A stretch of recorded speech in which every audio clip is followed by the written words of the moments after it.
if I lay down and I play dead and I stay dead, maybe you'll get sick of being the monster out of my head, under my bed.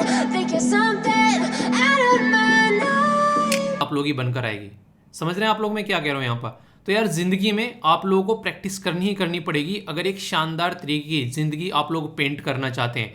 और जब तक आप लोग ये नहीं करेंगे तब तक आप लोग अपने टारगेट को अचीव नहीं कर पाएंगे। मेरा यहाँ पर ये वीडियो डालने का बेसिक पर्पज ये था। कई सारे बच्चे बोलें कि सर आप आंसर राइटिंग दे रहे हो पर आंसर राइटिंग कर नहीं पा रहे। पहले अपने आप को थोड़ा टाइम तो दो यार। आप लोग चीज़ों को करना स्टार्ट तो करो। जब तक आप लोग चीज़ों को करना स्टार्ट ही नहीं करोगे तो फिर कैसे ये चीज़ें आप लोग इंप्लीमेंट कर पाओगे। देखा बचपन में जब बच्चा चलना सीखता है, थोड़ा सा चलता है फिर गिरता है, फिर उठता है, फिर चलता है, फिर गिरता है। ऐसे आप लोगों ने साइकिल चलानी भी सीखी है। तो आंसर राइटिंग भी ऐसे सीखो ना यार। माँ के पेट से कौन सीख कर आता है? सबने यहीं पर ही सीखी है। तो यही काम आप लोगों को करना है। डेली कुछ ना कुछ लिखना स्टार्ट करो। जब आप लोग लिखना स्टार्ट कर दोगे तो लाइफ में आप लोगों के वो चीज़ें अपने आप इंप्लीमेंट होना स्टार्ट हो जाएगी। ओके, काफी शानदार यार आज का डिस्कशन रहने वाला है। I am Veer, welcome to study lover family. आज का इंपॉर्टेंट न्यूज एनालिसिस में बहुत ही उम्दा तरीके से मैं चीजें डिस्कस करूंगा।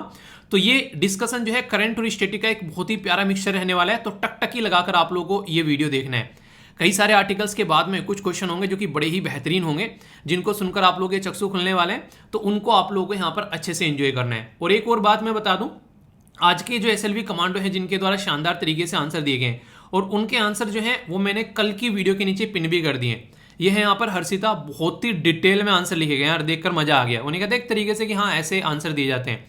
तो जो भी आज की वीडियो के अंदर क्वेश्चन पूछूंगा मैं आप लोगों से, उनके आंसर आप लोगों को देने हैं। और अगले दिन वो आंसर आप लोग जो है वीडियो के अंदर भी मैं डाल देता हूँ वैसे तो पीडीएफ के, पर लेकिन अगर आप लोगों को फिर भी ढंग से डिटेल में देखने हैं तो कल वाली वीडियो के नीचे ही उनको पिन कर दिया करूंगा। जो भी अच्छे आंसर दिए करेगा अगले दिन मॉर्निंग में, यानी कि ये वीडियो आने से पहले वो आंसर आप लोगों को पिन मिल जाया करेंगे। तो इनके आंसर मैंने पिन कर दिए। जब भी आप लोग कमेंट बॉक्स खोलोगे उस वीडियो के नीचे तो पहला ही जो कमेंट होगा, जो पिन कमेंट होगा, उसमें डिटेल में सारे आंसर आप लोगों को देखने को मिला करेंगे। तो ये मैं आज से कर रहा हूं कि पिन कर दिया करूंगा उस कमेंट को जो सबसे अच्छे आंसर दिया करेगा एसएलवी कमांडो। ठीक है, तो ये आप लोग देख लेना। तो आज भी देखता हूं कौन अच्छे आंसर देता है। तो अच्छे से पार्टिसिपेट आप लोगों को करना है और वीडियो को एंड तक देखना। एंड में काफी कुछ इंटरेस्टिंग चीजें आप लोगों को जानने को मिलेगी। अच्छे से एक एक पॉइंट एंजॉय करके चलना। जो डाउट होगा उसको पूछ लेना। एक और छोटी सी बात, पूरी वीडियो को इस तरीके से आप लोगों को देखना है ताकि आप लोग जो है वीडियो के एंड में रिकॉल करो तो आप लोगों को चीजें याद रहे। यानी कि शानदार तरीके से टकटकी लगाकर वीडियो आप लोगों को देखना है, रिकॉल करना है। और आज का शेड्यूल आप लोगों का क्या रहेगा जो आप लोग फॉलो करने वाले हो, क्योंकि एक बार शेड्यूल अगर बना लेते हो तो पूरा दिन फिर आप लोगों का अच्छा जाता है। तो वो भी आप लोगों को यहाँ पर बताना है जिससे कि चीजें जो है आप लोग अच्छे से टाइम को यूटिलाइज कर पाओ। तो ये आप लोगों को करना है। एक मोटिवेशनल कोट है बड़ी ही प्यारी सी, बोला गया है कि यही जगत की रीत है और यही जगत की नीत है, मन के हारे हार है और मन के जीते जीत है। अगर जिंदगी में आप लोगों ने हार मान ली है तो यार मैं तो क्या, मेरे जैसे 1000 लोग भी आप लोगों को अगर बोलेंगे ना कि यार तुम ये कर सकते हो, तुम ये कर सकते हो, और मोटिवेशन का डोज आप लोगों को देंगे, नहीं कर पाओगे। पर लेकिन अगर आप लोगों के मन में कहीं ना कहीं एक छोटी सी आशा किरण है कि यार कुछ भी हो जाए काम करना है, अपने घर वालों के लिए, अपने माँ बाप के लिए काम करना है, अपनी जिंदगी को इंप्रूव करने के लिए काम करना है, एक ही जिंदगी मिली है इसको सही डायरेक्शन में लाने के लिए काम करना है, तो फिर आप लोग वो काम करके ले जाओगे जो आप लोग करने वाले हो। आप लोग को हमेशा आशा नहीं छोड़नी है, आशा की किरण पकड़े रखनी है आप लोगों को, जो हमेशा आप लोगों का साथ देगी। ठीक है, आशा नाम की कोई लड़की है उसके बारे में बात नहीं कर रहा हूँ कि आशा पकड़नी हो, किरण पकड़नी है। ठीक है, तो जिंदगी में हमेशा यार अपने आप को पॉजिटिव रखो तो आप लोगों के लिए अच्छे रिजल्ट भी आप लोग को आते हुए नजर आएंगे।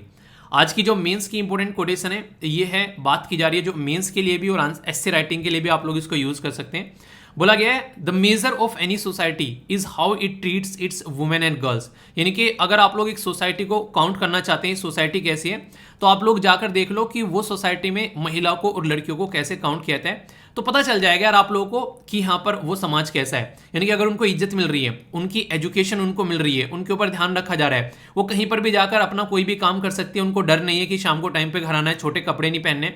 अगर ऐसी चीजें आप लोगों को दिख रही है तो इसका मतलब ये है कि आप लोग की उस सोसाइटी को एक अच्छी सोसाइटी बोल सकते हैं कि उनके ऊपर कोई रिस्ट्रिक्शन नहीं है। जैसे कपड़े निक्कर बनियान पहन के हम भी बाहर निकल जाते हैं, तो अगर वो अपना शॉर्ट्स पहन के कुछ इस तरीके से बाहर निकल रही हैं तो उनको भी उसी तरीके से ट्रीट करना चाहिए जैसे मेल को ट्रीट किया जा रहा है। तो उनमें डिफरेंस जो रहता है वो दिक्कतें रहती है। तो मिशेल ओबामा बहुत ही शानदार पर्सनैलिटी है यार। ये बंदी जो है ना, मतलब एक तरीके से जो जो ओबामा जी की जो वाइफ है, एक ऐसी इंसान बोल सकते हैं कि एक बेहतरीन कॉम्बिनेशन है, डेडली कॉम्बिनेशन, जो एक डेडली कॉम्बिनेशन आप लोगों को देखने को मिलेगा ओबामा जी का और इनका, बड़ा शानदार है जिस तरीके से चीज़ों को लेकर चले। तो बड़ी ही शानदार इनके द्वारा मतलब बातें बोली जाती है। कभी इनका इंटरव्यू सुनना आप लोगों को सुनकर मजा आएगा कि एक मैच्योर औरत कैसी होती है, एक मैच्योर औरत जब एक परिवार को लेकर चलती है तो वो कैसी होती है। तो खासकर लड़कियों के लिए बोलूंगा मैं कि इनको आप लोग जरूर सुनना, आप लोग काफ़ी कुछ सीखोगे अपनी ज़िंदगी में भी इनसे। आज के ही फ्रंट पेज पर ये न्यूज़ है, यहाँ पर एक पर्टिकुलर इंपॉर्टेंट खतरनाक आतंकवादी जिसका नाम है साजिद मिहिर। ये साजिद मिहिर अय्यासी की ज़िंदगी जी रहा था। 2008 में हमारी कंट्री में जब यहाँ पर मुंबई के अंदर अटैक हुआ था, तब से लेकर यहाँ पर इसके ऊपर आरोप लगाए गए। पर पाकिस्तान जो है वो आप लोगों को पता है कि चीज़ों को एंजॉय करता है कि हाँ ठीक है, चल रहा है जो चलने दो, वो वाली बात है। पर लेकिन फिलहाल के टाइम पर अब यहाँ पर इनके ऊपर नकेल कस दी गई है, क्योंकि पाकिस्तान के ऊपर खुद नकेल कस गई है। तो इसके बारे में भी बात करूंगा। इसके ऊपर एक टेक्स्ट एंड कॉन्टेक्स्ट के अंदर आज ही के न्यूज़पेपर में आप लोगों को ये आर्टिकल भी देखने को मिलेगा। इस आर्टिकल में जो सबसे बेहतरीन चीज़ मुझे देखने को मिली वो है ये पिक्चर। आप लोग वीडियो को पॉज करो और ये पिक्चर को देखो। इस पिक्चर में आप लोग क्या दिख रहा है, आप लोग देखूंगा, आप लोग मतलब एक तरीके से पिक्चर परसेप्शन टेस्ट है आप लोग का कि पिक्चर को देखकर आप लोग का परसेप्शन क्या बनता है। तो इस पिक्चर को देखकर आप लोग बताओ कमेंट बॉक्स में, देखता हूं आप लोगों के माइंड में क्या थॉट आते हैं इस पिक्चर को देखकर। बनाने वाले ने बड़ी शानदार तरीके से यहाँ पर पूरी चीजें समझा दी इस पिक्चर में। मतलब यहाँ पर देखो कि आप लोगों को देखने को मिल रहा है यहाँ पर मनी रखी हुई है कुछ कॉइन्स के ऊपर यहाँ पर इस तरीके से, और ये जो मनी रखी हुई है कुछ कॉइन्स के ऊपर में, यहाँ इसका एक तरीके से परछाई दिख रही है, वो गन बन गई है। मतलब ये बात की जा रही है टेररिस्ट फाइनेंसिंग के बारे में। और इसी टेररिस्ट फाइनेंसिंग को लेकर आज की डेट में फाइनेंशियल एक्शन टास्क फोर्स, जिसको आप लोग FATF बोलते हो, ये एक ऐसी ऑर्गेनाइजेशन है जो कि G7 कंट्रीज के द्वारा बनाई गई थी। और इसी के अंदर आज की डेट में दो लिस्ट होती हैं। एक तो होती है ब्लैक लिस्ट, जिसमें बिल्कुल एक तरीके से नहीं तड़ी पार कर देना इंसान को। उसमें आज की डेट में दो कंट्री आप लोगों को देखने को मिलेगी, एक है नॉर्थ कोरिया और दूसरा है ईरान। दूसरी है यहाँ पर ग्रे लिस्ट। ग्रे लिस्ट में पाकिस्तान जो है बहुत दिनों से चटपटा रहा है, पर लेकिन बाहर नहीं निकल पा रहा है। क्यों? क्योंकि ऐसे ऐसे रिश्तेदार हैं उसके कि जो हमेशा उसकी इमेज खराब करके रखते हैं। पाकिस्तान हमेशा अपने यहाँ पर ऐसे इंसानों को पाल के रखता है जो कि एक तरीके से स्टेट स्पॉन्सर टेररिज्म की कैटेगरी में भी आते हैं, यानी कि एक कंट्री खुद टेररिस्ट को स्पॉन्सर कर रही है कि हाँ भाई साहब तुम जाओ और यहाँ पर आतंक फैला कर आओ। तो ये इंसान जो है, इंटरेस्टिंग चीज़ तो मुझे जब लगी, जब मैंने इसके बारे में पढ़ा, मतलब नहीं कहते कि अलग ही लेवल पर ये खेलते हैं। मतलब क्या खेलते हैं मैं आप लोगों को बता देता हूँ। ये जो इंसान है यहाँ पर, इसके द्वारा मुंबई में अटैक किया गया था, तो काफ़ी दर्दनाक घटना, बहुत सारे लोगों की जान गई। और इंटरेस्टिंग फैक्ट यहाँ पर यह है कि ये इंसान को पाकिस्तान ने बोल दिया कि ये मर गया है। ठीक है ये मैंने कहा अच्छा है, पाकिस्तान ऑफिशियल ने खुद डिक्लेयर किया कि ये इंसान मर गया है 2021 में। क्यों? क्योंकि ये वांटेड टेररिस्ट की कैटेगरी में था यहाँ पर। और जब यार किसी की डेथ होती है ना, वहाँ पर, वहाँ हिंदू मुस्लिम कोई नहीं देखता है, वहाँ सब लोगों की जान जाती है। और ऐसा ही यहाँ पर भी देखने को मिला था, मुंबई में सब लोगों की जान गई। तो ये साजिद मिहिर जो है यहाँ पर, ये पाकिस्तान के अंदर एंटी टेररिज्म कोर्ट के द्वारा लाहौर के अंदर, अब यहाँ पर इसको पकड़ने के बाद में फटाफट इसको सजा सुनाई गई। उन्हें कहता है तुम्हारे ऊपर तुम्हारा बाप बैठा हुआ है तो तुमको फिर काम करना पड़ेगा। अभी यूएस से ऊपर बैठ गया आकर, तो इसको यहाँ पर ये करना पड़ गया। ऊपर से FATF के अंदर इसकी गर्दन ऐसी पकड़ ली कि वहाँ से निकलने का इसका कोई जुगाड़ ही नहीं रहा।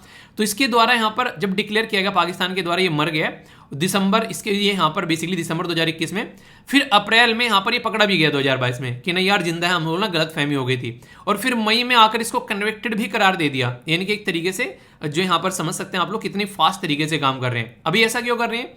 क्योंकि यूएसए और पाकिस्तान की एक मिनिस्ट्रियल मीटिंग होने वाली है। यूएसए पूछेगा बता भाई पाकिस्तान क्या कर रहा है अपने दामादों के साथ में, तो यहाँ पर फिर इसको जवाब देना पड़ेगा। वैसे ही पाकिस्तान की खस्ता हालत है, पॉलिटिकली अनस्टेबल है, अभी गवर्नमेंट गिरी है इमरान खान की।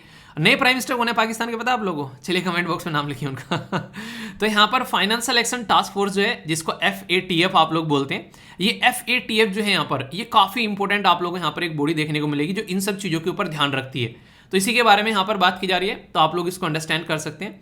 तो कहने का मतलब यहाँ पर ये है कि आज की डेट में अगर आप लोग चीज़ों को देखोगे तो घुमा फिराकर एक चीज़ आप लोगों को यहाँ पर नजर आएगी, और वो चीज़ है कि आप लोग यहाँ पर ये समझ सकते हैं कि जब तक कोई ऊपर से प्रेशर नहीं डालता है तब तक इंसान सुधरता नहीं है। जिंदगी में भी आप लोग ऐसे कुछ देखने को मिलेगा।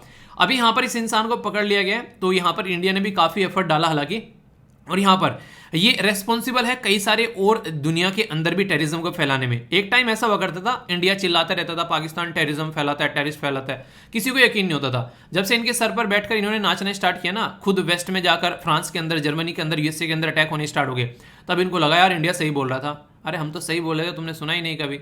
अब फिर समझ में आ रहा है कि इंडिया सही बोल रहा था। अगर बात करें यहाँ पर, मिहिर जो है वो FBI की मोस्ट वांटेड लिस्ट के अंदर में है, और अंडर हमारी कंट्री में UAPA, तो जो यहाँ पर एक लिस्ट तैयार की जाती है हमारी कंट्री में, उसके तहत भी अगर आप लोग देखोगे यहाँ पर इसको टेररिस्ट डिजिग्नेशन यहाँ पर दिया गया है। इससे क्या होता है, इससे होता है कि अगर कोई भी यहाँ पर कल को चलकर इनके लिए कोई एक तरीके से नहीं जो टेररिस्ट फाइनेंसिंग करता है तो यहाँ पर उसके चलते यहाँ पर उस इंसान के या फिर उस कंट्री के ऊपर भी यहाँ पर प्रतिबंध हम लोग लगा सकते हैं। तो ये आप लोगों को यहाँ पर देखने को मिलेगा। तो हमारी कंट्री में एक एक्ट है जिसको बोलते हैं अनलॉफुल एक्टिविटीज प्रिवेंशन एक्ट, जो कि 1967 का है। उसके तहत भी हम लोगों ने इसको एक डिजिग्नेटेड टेररिस्ट की कैटेगरी में इसको डाल रखा है, जिसके चलते अभी यहाँ पर ये काफी इंपॉर्टेंट हो गया। ठीक है, तो ये काफी एक इंपॉर्टेंट न्यूज है और यहाँ पर एक टेक्स्ट एंड कॉन्टेक्स्ट वाले पोर्शन के अंदर भी यहाँ पर दे रखी है। आगे भी इसके बारे में पूछा जा सकता है, तो इसी के चलते यहाँ पर ये पूरा इशू आप लोगों को मैंने बताया। ठीक है, तो कंफ्यूजन नहीं होना चाहिए, कल को कोई कंफ्यूजन होगा तो माइंड में क्लैरिटी पूरी होनी चाहिए। ओके, एक और छोटी सी बात आगे बढ़ने से पहले यार, कई सारे बच्चे रेगुलर पूछते हैं पीडीएफ कहाँ मिलेगी। वो टेलीग्राम के ऊपर मिलेगी, स्टडी लवर वीर के नाम से। और यहाँ पर एक चीज और आप लोग देख रहे होंगे, कई सारे आर्टिकल्स के नोट्स आप लोगों को मिल जाते हैं। ये हालांकि एसएलवी पीडीएफ पर हैं सारे, तो यहाँ पर भी मैंने आप लोगों के लिए इसलिए शेयर किए थे ताकि आप लोग जान सकें। इसमें क्या रहता है, इसमें आप लोग चलता फिरता एक विकीपीडिया है आप लोगों के पास में, एसएलवी पीडीएफ, जहां पर आप लोगों के पास में किताब नहीं है, कॉपी नहीं है। अगर ओनली आप लोग मोबाइल टेलीग्राम लेकर चल रहे हैं तो आसानी से आप लोग चीजों को रिवाइज कर सकते हैं। तो 2 आर्टिकल, अच्छी बात यहाँ पर यह हिंदी और इंग्लिश दोनों में आप लोगों को प्रोवाइड कराए गए हैं।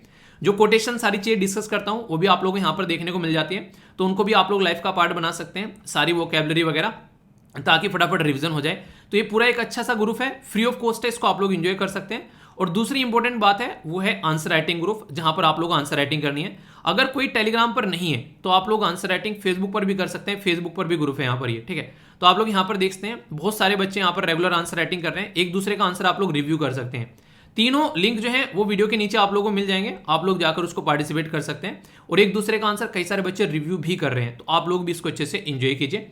आप लोगों को काफी कुछ जानने को मिलेगा यार, जब आप लोग एक दूसरे के पार्टिसिपेट करेंगे और चीजों को समझेंगे। ओके दोस्तों, आप लोगों ने एक कहावत सुनी होगी कि पता नहीं यार कहाँ क्या चीज कब काम आ जाए, चीजों को संभाल कर रखना चाहिए। ऐसा ही हुआ इस आर्टिकल के साथ में। अभी एक एसएलवी जो मेंबर थे वो इंटरव्यू देने गए थे, तो यहाँ पर उनसे क्वेश्चन पूछा गया था नरेगा के बारे में। तो जब नरेगा के बारे में उनसे क्वेश्चन पूछा गया तो उसने बोला कि सर जो भी आपने जो बेसिक बताया था वो काफ़ी काम आया उस टाइम पर वहाँ पर। तो मैं आप लोगों को यहाँ पर ये जो आर्टिकल है बहुत शानदार तरीके से पढ़ाने वाला हूँ, और यहाँ पर कुछ ऐसी बातें भी बताऊंगा जब मैंने उससे डिस्कस की तो मुझे भी कई सारी बातें पता चली, तो मैं आप लोगों से वो भी शेयर करूँगा। ठीक है, तो वो सारी बातें डिस्कस करते हुए हम लोग इस आर्टिकल को कवर करेंगे। प्रीलिम्स, मेंस, इंटरव्यू और करंट प्लस स्टैटिक्स का मिक्सचर आप लोगों को यहाँ पर देखने को मिलेगा, यानी कि करंट के साथ में स्टैटिक भी आप लोगों को यहाँ पर इसमें कवर होता हुआ नजर आएगा। ठीक है, तो ये काफ़ी शानदार और एक इंटरेस्टिंग आर्टिकल आप लोगों का रहने वाला है। वैसे तो आप लोग यहाँ पर इस आर्टिकल को बोल सकते हैं कि यहाँ पर जीएस पेपर 3 के अंदर ये आर्टिकल कवर आप लोग कर सकते हैं, पर लेकिन कई सारे ऐसे इश्यूज हो जाते हैं यहाँ पर कि अलग अलग सेक्शन में भी ले सकते हैं। सोसाइटी पर क्या इंपैक्ट पड़ रहा है नरेगा का, तो आप लोग वो भी देख सकते हैं। वुमेन इंपावरमेंट का काम कर रहे हैं, और कई बार कई सारे एथिकल इशू भी इसके साथ में जुड़ जाते हैं जब महिलाओं को यहाँ पर प्रॉब्लम फेस करनी पड़ती है, तो वो भी मैं आप लोगों से बात करूंगा। पर सबसे पहले इस कानून के बारे में बेसिक इन्फॉर्मेशन जो कि मैं आप लोगों को बताऊंगा, और जहां से क्वेश्चन बनने के चांसेस काफी ज्यादा हैं। ठीक है, तो टकटकी लगाकर आप लोगों को यहाँ पर इसको देखना है, ताकि एक एक पॉइंट जो है आप लोगों के माइंड में क्लियर होता चले। सबसे पहले ये फुल फॉर्म क्या है, यहाँ पर जो शॉर्ट फॉर्म में लिखा हुआ है MG नरेगा। क्या है ये MG नरेगा? ये वही नरेगा है जिसके ऊपर राहुल गांधी जी की एक बार इंसल्ट भी हुई थी, उनका बेसिकली माइंड से नाम इसका स्लिप हो गया था, तो इसके चलते यहाँ पर उनकी हंसी मजाक भी उड़ाई गई थी। हालांकि वो एक अलग बात है, उनकी हंसी मजाक कई सारी चीज़ों पर उड़ाई जाती है। तो यहाँ पर जो नरेगा है, पहले स्टार्टिंग में जब ये बनाया गया तो इसका नाम नरेगा था। 2005 में एक एक्ट लाया गया जिसका नाम था national rural employment guarantee act, यानी कि नेशनल, और ये जो शब्द यहाँ पर लिखा हुआ है इसका नाम है रूरल, यानी कि गांव वाले एरिया पर फोकस देने वाला एम्प्लॉयमेंट गारंटी एक्ट। तो ये एक तरीके से आगे चलकर इनको लगा यार गांव के बारे में तो बात कर रहे हैं, क्यों ना महात्मा गांधी जी का भी नाम इसके साथ में जोड़ दिया जाए, क्योंकि महात्मा गांधी जी ने भी हमेशा फोकस किया था कि गांव के ऊपर फोकस करना है। आप लोगों को याद होगा डीपीएसपी जब मैंने आप लोगों को पढ़ाई थी पॉलिटी के अंदर, तो उसमें पार्ट 4 में मैंने आप लोगों को पढ़ाया था एक आर्टिकल है जो कि है आर्टिकल 40। आर्टिकल 40 किसके बारे में बात करता है? ये बात करता है पंचायत के बारे में, कि हमारी कंट्री के अंदर पंचायती राज सिस्टम होना चाहिए। तो ये बातें ऑलरेडी गांधीयन प्रिंसिपल के अंदर मेंशन की गई थी।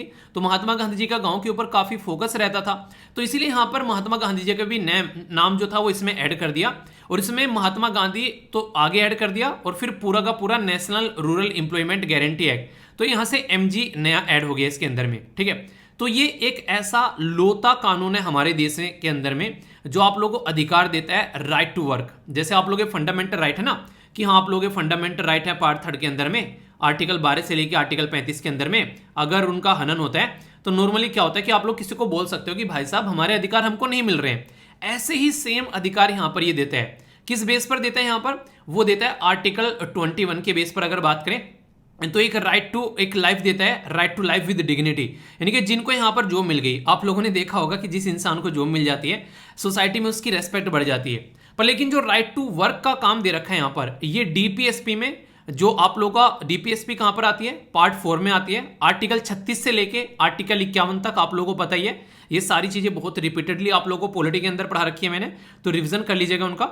आर्टिकल 41 जो है यहां पर, ये बात करता है राइट टू वर्क के बारे में। तो directive principle of state policy यानी कि डीपीएसपी के अंदर में जो आर्टिकल इनके अनुच्छेद 41 है, वो यहां पर इस चीज के बारे में बात करता है कि राइट टू वर्क यहां पर होना चाहिए। तो यहां पर आर्टिकल 40 मैंने बता दिया गांव के बारे में फोकस कर रहा है, और आर्टिकल 41 हो गया यहां पर राइट टू वर्क के बारे में, और आर्टिकल 21 ये हो गया right to life with dignity. तो यानी कि एमजी नरेगा के साथ में 3 आर्टिकल आप लोगों के जुड़े हुए हैं, जो कि आप लोगों से डायरेक्ट क्वेश्चन पूछे जाते हैं। हम मैं आप लोगों से बात करता हूं इंटरव्यू के बारे में। जब मेरी डिस्कशन हुआ एक मेंबर के साथ में, तो उनसे मैंने बात की क्या था बेसिकली क्वेश्चन क्या पूछा गया था। तो उनके द्वारा बोला गया कि सर मेरे से ये क्वेश्चन पूछा गया कि अगर बात करते हैं पंचायती राज सिस्टम, यानी कि एक तरीके से आप लोग देखते हैं यहाँ पर हम लोग आज की डेट में गांव में इसको इंप्लीमेंट कर रहे हैं। तो क्वेश्चन ये था कि जो यहाँ पर ये नरेगा है, ये हम लोग गांव में ही इंप्लीमेंट करते हैं या फिर शहरों में भी इसको इंप्लीमेंट कर सकते हैं, क्योंकि इसमें तो लिखा है ऑलरेडी रूरल, यानी कि गाँव वाले एरिया में। तो सर कंफ्यूजन वहां पर हो गया। तो आप लोग यहां पर देखिए, नॉर्मली ये जो है उस हर एरिया में इंप्लीमेंट किया जा सकता है। नॉर्मली जहां पर आप लोग देख गांव हो गया, आधा गांव हो गया, आधा शहर आधा गांव हो गया, ओनली छोड़ किसको रखा है? जहां 100% अर्बन पॉपुलेशन है। तो ये शब्द अगर बोल दे कि 100% अर्बन पॉपुलेशन को छोड़कर, जहां पूरा शहरीकरण हो चुका है जिस डिस्ट्रिक्ट का, उसको छोड़कर हर एक डिस्ट्रिक्ट में इसको इंप्लीमेंट किया जा सकता है।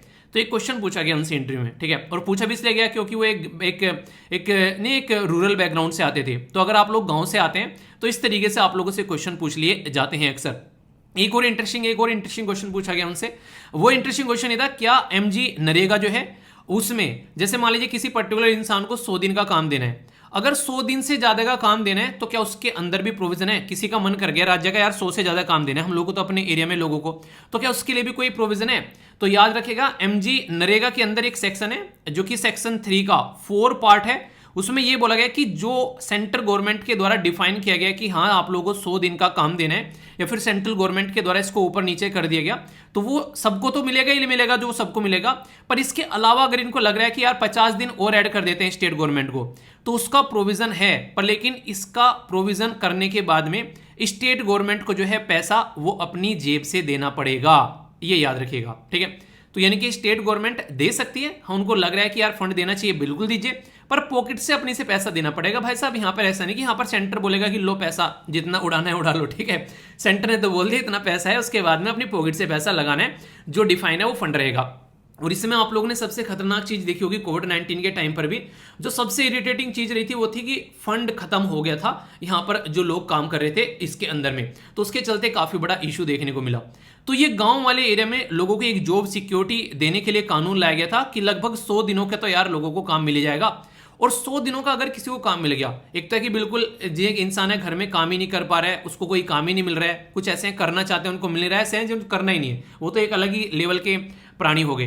मैं उनके बारे में बात करूं जो करना चाहते हैं कुछ काम, तो एक तरीके से उनके पास में कोई स्किल भी नहीं है कि वो यहाँ पर एक तरीके से नहीं कोई इलेक्ट्रीशियन का काम कर सकता है, या फिर कोई और उनके पास में टेक्निकल स्किल है, वो कोई एक तरीके से नहीं कि उसमें साइकिल में पेंचर लगा सकता है, या फिर कोई वो नाई बन सकता है, वो बाल काटने वाला, कोई स्किल नहीं है उसके पास में। तो वो अनस्किल्ड लेबर फोर्स के लिए कि हाँ मिट्टी डालने वाला, ईंट उठाने वाला, वो काम यहाँ पर प्रोवाइड कराया जाए। तो बहुत सारे ऐसे लोग हैं जिनको आस लगी कि कम से कम यार कुछ तो पैसा कमाया मिलेगा। तो ये एक्ट पहली बार प्रपोज किया गया था 1991 में पीवी नरसिम्हा राव जी के द्वारा, पर उस टाइम पर इसको लाया नहीं गया। एमजी नरेगा इंप्लीमेंट किया जाता है ये मेनली ग्राम पंचायत के द्वारा, तो ये काफी इंपॉर्टेंट है जो कि आप लोग याद रखिएगा। तो ये एक पूरा कानून जो मैंने आप लोगों को बताया, अब आप लोगों को बताऊंगा ये जो आर्टिकल है इसके बारे में। 2 मेन पॉइंट आप लोग याद रखिएगा जिसके ऊपर काफी ज्यादा यहाँ पर इस कानून का क्रिटिसिज्म अभी देखने को मिल रहा है। इसके अंदर में क्या किया गया है, एक ऐप बेस्ड सॉल्यूशन यहाँ पर लाने की कोशिश की गई है कि होगा क्या कि एक कोई पर्टिकुलर पर्सन अगर एमजी नरेगा के अंदर काम कर रहा है और उसने 5 घंटे काम किया है, ठीक है, तो कम से कम 2 बार उसको अटेंडेंस यहाँ पर लगानी पड़ेगी। ऐप के ऊपर 2 बार अटेंडेंस लगानी पड़ेगी, भले ही कोई रजिस्टर वहां पर रखा हुआ है, वो रजिस्टर काम का नहीं है, बस आप लोगों को ऐप के ऊपर रजिस्टर अपनी अटेंडेंस लगानी है, ठीक है। तो ये बोला गया पहला, जो कि सबसे ज्यादा खतरनाक साबित हो रहा था यहाँ पर उन लोगों के लिए, खासकर लोग क्या, मैं महिलाओं के लिए बोलूंगा। देखिए आज की डेट में ना, अगर आप लोग इस पिक्चर में भी देख पा रहे होंगे तो मैक्सिमम आप लोगों को औरतें दिखाई दे रही हैं। एमजी नरेगा में 50% से ज्यादा आप लोगों को महिला दिखाई देती हैं, और मैक्सिमम जो महिला रहती हैं आप लोगों को ये देखने को मिलेगा, एजुकेशन लेवल जो रहता है उनका थोड़ा सा कम आप लोगों को देखने को मिलेगा, खासकर अगर गांव वाले एरिया में आप लोग जाओगे। तो सबसे बड़ा मुद्दा यह आया, जब एजुकेशन लेवल कम हो गया तो फिर यहां पर उनके पास में मोबाइल चलाने की भी एक तरीके से ज्यादा समझ नहीं होती है, ठीक है। तो आप लोग समझ सकते हैं, जैसे अगर मैं आप लोगों को बात करूं अपनी खुद की मम्मी के बारे में, तो वो क्या करती हैं, उनको बस 2 बटन पता है कि हाँ इससे फोन उठ सकता है और इससे फोन कर सकता है, ठीक है। पर लेकिन ऐसा नहीं है कि वो और दूसरे काम में स्किल नहीं है, दूसरे काम में वो इतनी ज्यादा स्किल है कि लोग जो है देखकर दांतों तले उंगली दबाते हैं कि यार ऐसा काम कैसे कर लेती हैं। तो हर एक इंसान की अलग अलग स्किल होती है। तो अभी यहाँ पर जो औरतें मोबाइल चलाना नहीं जान रही है पर वो स्किल्ड है यहाँ पर इस काम को करने में, तो उन औरतों के लिए कैसे आप लोग प्रोविजन प्रोवाइड कराओगे। कई बार उनकी अटेंडेंस छूट गई तो उनकी तो सैलरी कट गई। अब ले देकर मान लीजिए आप लोग 100 रुपए एक दिन के दे रहे हो, ठीक है, 100 रुपए आप लोगों ने एक दिन के दे दिए। अब मान लीजिए आप लोगों ने यहाँ पर इनको 100 दिन 100 रुपए एक दिन के दे दिए, और आप लोग यहाँ पर इनसे काम करा रहे हो, मतलब 30 दिन आप लोगों ने काम दे दिया, तो 3000 रुपए हो गए। अभी 3000 रुपए में से इनकी कई बार मान लीजिए अटेंडेंस इनकी कट गई, ठीक है, तो इनको ले देकर 2500 रुपए मिले।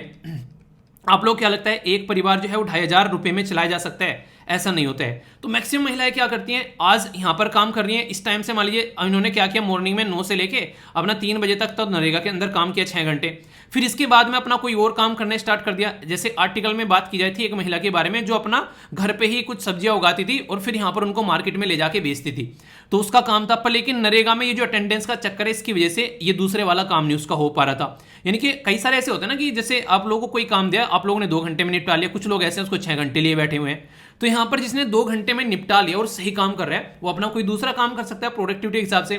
पर लेकिन अटेंडेंस का चक्कर, एक तो सबसे बड़ी बात यहां पर यह है कि किसी के हाथ में मोबाइल अगर है तो मैक्सिमम मेल कम्युनिटी के हाथ में होता है घरों में मोबाइल, फीमेल के हाथ में मोबाइल नहीं होता है। अब आप लोगों ने अटेंडेंस लगा दी, अब यहां पर भी एक गार्ड रख दिया कि जो यहां पर देखेगा अटेंडेंस लगेगी कैसे लग रही है, उसमें भी मैक्सिमम मेल होनी चाहिए थी, फीमेल होनी चाहिए थी, पर वहां पर फीमेल के हाथ में मोबाइल नहीं है तो वहां पर भी अब मेल डोमिनेटेड हो गया ये। तो ये एक तरीके से जो आप लोग टेक्नोलॉजी इतना इंक्लूड यहां पर करके चल रहे हैं, तो मेल डोमिनेटेड आप लोग नरेगा बनाते जा रहे हैं, जो कि गलत है, ऐसा आप लोगों को नहीं करना चाहिए।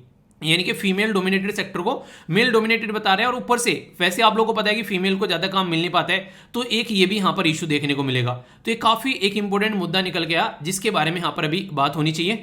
पहला तो प्रॉब्लम यहां पर ऐप की हो गई जो मैंने आप लोगों को काफी डिटेल में एक्सप्लेन कर दिया है। अब एक और प्रॉब्लम यहां पर निकल के आ रही है, इनको बोला गया नरेगा मेट्स। नरेगा मेट्स यानी कि जो मैंने अभी आप लोगों को एक्सप्लेन किया कि जो अटेंडेंस पहले यहां पर देखते थे, कोई रजिस्टर के ऊपर देखेगा तो रजिस्टर के ऊपर कोई भी फीमेल थी वो अटेंडेंस देख लिया करती थी, मैक्सिमम फीमेल वहां पर जॉब किया करती थी। अब उस नरेगा मेट्स के अंदर में वो मेल काम करेगा जिसके पास में मोबाइल होगा, और मैक्सिमम मेल को वो जॉब मिलेगी। तो कहने का मतलब ये है कि लेबर फोर्स में महिलाएं मैक्सिमम काम करेगी, और ये मेट्स वाली जो पोस्ट थी जो एक ठीक पोस्ट मानी जाती थी यहाँ पर, उसमें अब आप लोग को मेल काम करते हुए नजर आएंगे।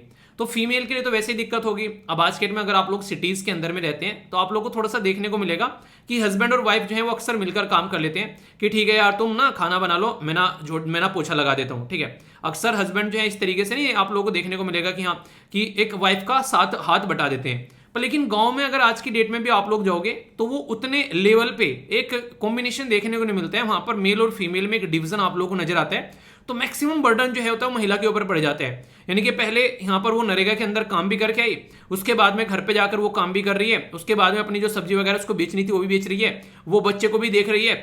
तो एक तरीके से महिला के ऊपर बर्डन बढ़ा दिया आप लोगों ने, जो ये नई नई टेक्नोलॉजी आप लोग ऐड कर रहे हो। और अभी आप लोगों ने एक आर्टिकल सुना होगा, अगर मैंने आप लोगों से डिस्कस किया था, उस आर्टिकल में मैंने बताया था चंडीगढ़ म्युनिसिपल कॉर्पोरेशन के द्वारा हाथ में घड़ी बांध दी गई कि एक तरीके से उस घड़ी के हिसाब से ये आइडेंटिफाई किया जा सकेगा कि कौन पर्टिकुलर प्रेजेंट है और कौन प्रेजेंट नहीं है, और वो घड़ी या फिर टेक्नोलॉजी काम नहीं कर रही थी, उसकी वजह से भी उनकी सैलरी डिडक्ट हो जा रही थी। तो ये एक ऐसा इशू बनता जा रहा है कि टेक्नोलॉजी जो कि सोल्यूशन होना चाहिए वो प्रॉब्लम बनती जा रही है। अगर टेक्नोलॉजी जो सोल्यूशन प्रॉब्लम बन जाती है तो फिर यार ये गलत काम है, तो इसके बारे में काम करना चाहिए। तो ये काफी बड़ा इशू सामने निकल कर आया, ठीक है। इसी के साथ में यहां पर अगर कोई आप लोगों से पूछ बैठे आगे क्वेश्चन कि इसके अंदर जो वेज दी जाती है उसका मिनिमम जो बोला गया कि मिनिमम वेज मिलनी चाहिए, तो कहां से मिलती है? हमारी कंट्री में एक कानून है जिसको बोलते हैं मिनिमम वेज एक्ट 1948। ये अगर आप लोग एग्जाम की तैयारी कर रहे हैं जैसे एपीएफसी या ईपीएफ होगी, वहां पर क्वेश्चन बनते हैं। तो यहां पर लेबर जो फोर्स है हमारे देश के अंदर में, तो कोड ऑन वेजेस 2019 आ चुका है। पहले यहाँ पर मिनिमम वेज एक्ट था, तो एटलीस्ट इतनी तो वेज कम से कम लोगों को मिलनी ही चाहिए, और यहाँ पर वो भी इक्वल मिलनी चाहिए मेल और फीमेल को। ऐसा नहीं कि वही काम मेल कर रहा है और वही काम फीमेल कर रही है, और मेल को ज़्यादा सैलरी दे दी, यानी कि आदमी को ज़्यादा सैलरी दे दी और महिला को कम सैलरी दे रहे हैं। मैक्सिमम जगह आप लोगों को ऐसा देखने को मिलता है, ये नहीं होना चाहिए। दोनों अगर एक काम को कर रहे हैं तो दोनों को इक्वल सैलरी यहाँ पर मिलनी चाहिए, तो ये काफ़ी इंपॉर्टेंट यहाँ पर देखने को मिलेगा। सबसे बड़ी बात और एक अच्छी चीज यहाँ पर क्या है, ये डिमांड ड्रिवन स्कीम है। यानी कि अगर मान लीजिए मुझे जो है गांव में जाना है और मैं अनस्किल्ड पर्सन हूं, और मुझे जाकर गांव में जाकर एमजी नरेगा के तहत काम करना है कि भाई साहब मुझे कुछ पढ़ना लिखना नहीं आता है, मुझे मैं एक तरीके से बिल्कुल ही नहीं अनस्किल्ड पर्सन हूं और मुझे घर भी चलाना है अपना और मुझे काम चाहिए, तो मैं क्या करूंगा, वहां पर जाकर रजिस्टर करा दूंगा कि प्रधान के वहां पर कि यार मुझे काम चाहिए। तो 15 दिनों के अंदर अंदर अगर प्रधान ने मुझे रजिस्टर कराने के बाद में काम नहीं दिया तो मुझे अनएम्प्लॉयमेंट अलाउंस मिलना स्टार्ट हो जाएगा। तो ये काफ़ी इंटरेस्टिंग चीज़ लगी इस स्कीम के अंदर में, यानी कि आप लोगों के अंदर इच्छा होनी चाहिए कि हाँ ये काम करना है, आप लोगों के पास में अपने आप जो है वो काम चल कर आने लगेगा।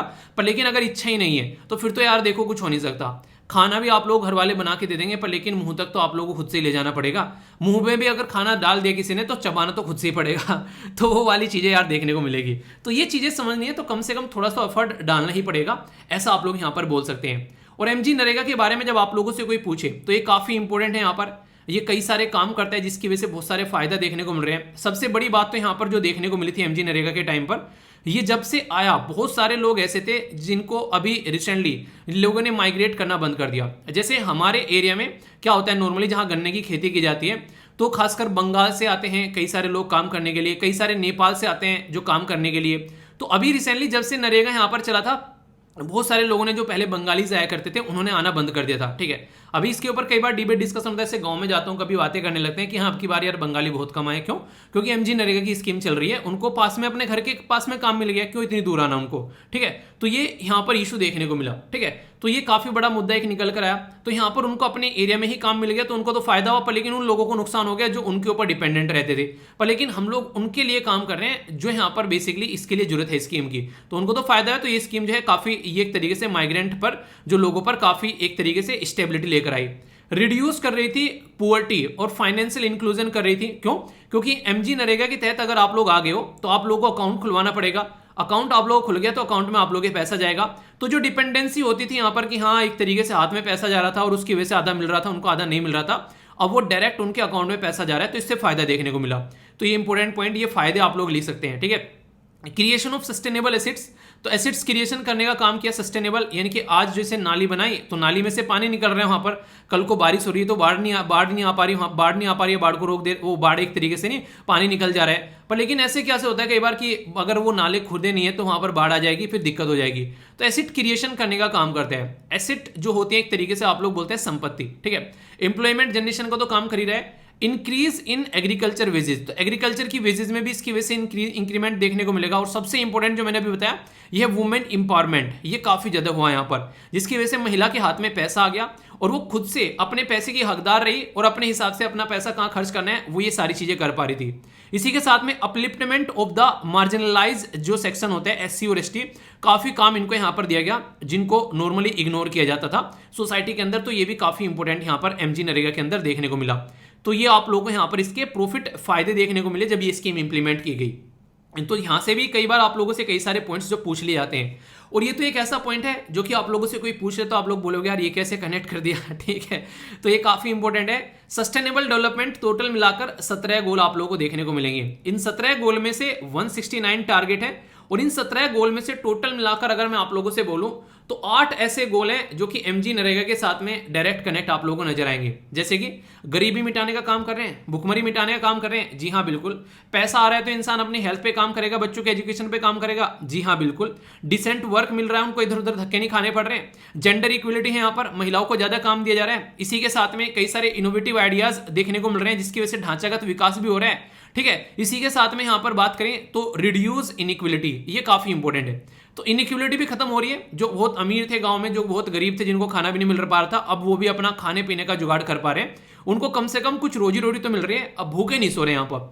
तो टोटल 17 सस्टेनेबल डेवलपमेंट गोल में से 8 सस्टेनेबल डेवलपमेंट गोल ऐसे हैं जो कि एमजी नरेगा के साथ में डायरेक्ट कनेक्ट हो पा रहे हैं। तो एमजी नरेगा क्या क्या इंपैक्ट है सस्टेनेबल डेवलपमेंट गोल पर, ये यहाँ से आप लोगों से इंटरव्यू में भी क्वेश्चन पूछा जा सकता है और डायरेक्ट मेंस आंसर राइटिंग में भी आप लोगों को क्वेश्चन बन सकते हैं यहाँ पर। तो ये एक अलग से टॉपिक कवर हो गया आप लोगों का पूरा कि सस्टेनेबल डेवलपमेंट गोल का क्या इंपैक्ट है एमजी नरेगा का क्या इंपैक्ट है सस्टेनेबल डेवलपमेंट गोल में। तो डायरेक्ट क्वेश्चन आप लोगों यहाँ से बन सकता है। तो टॉपिक को ऐसे कवर करो यार, उसकी ना बाल की खाल उखाड़ लो, ताकि कल को कहीं से भी क्वेश्चन पूछ जाए, प्रीलिम्स मेंस इंटरव्यू में। अब आप लोगों से यहाँ से प्रीलिम्स से क्वेश्चन पूछ ले, ठीक है, यहाँ से आप लोगों से मेंस से पूछ ले, दिक्कत क्या आ रही है उसके बारे में बात कर ले, क्या क्या फायदे हैं सस्टेनेबल डेवलपमेंट गोल के साथ में कनेक्शन। तो इस तरीके से टॉपिक को कवर करो। आई होप कि आप लोगों को आर्टिकल सुनने में मजा आया होगा।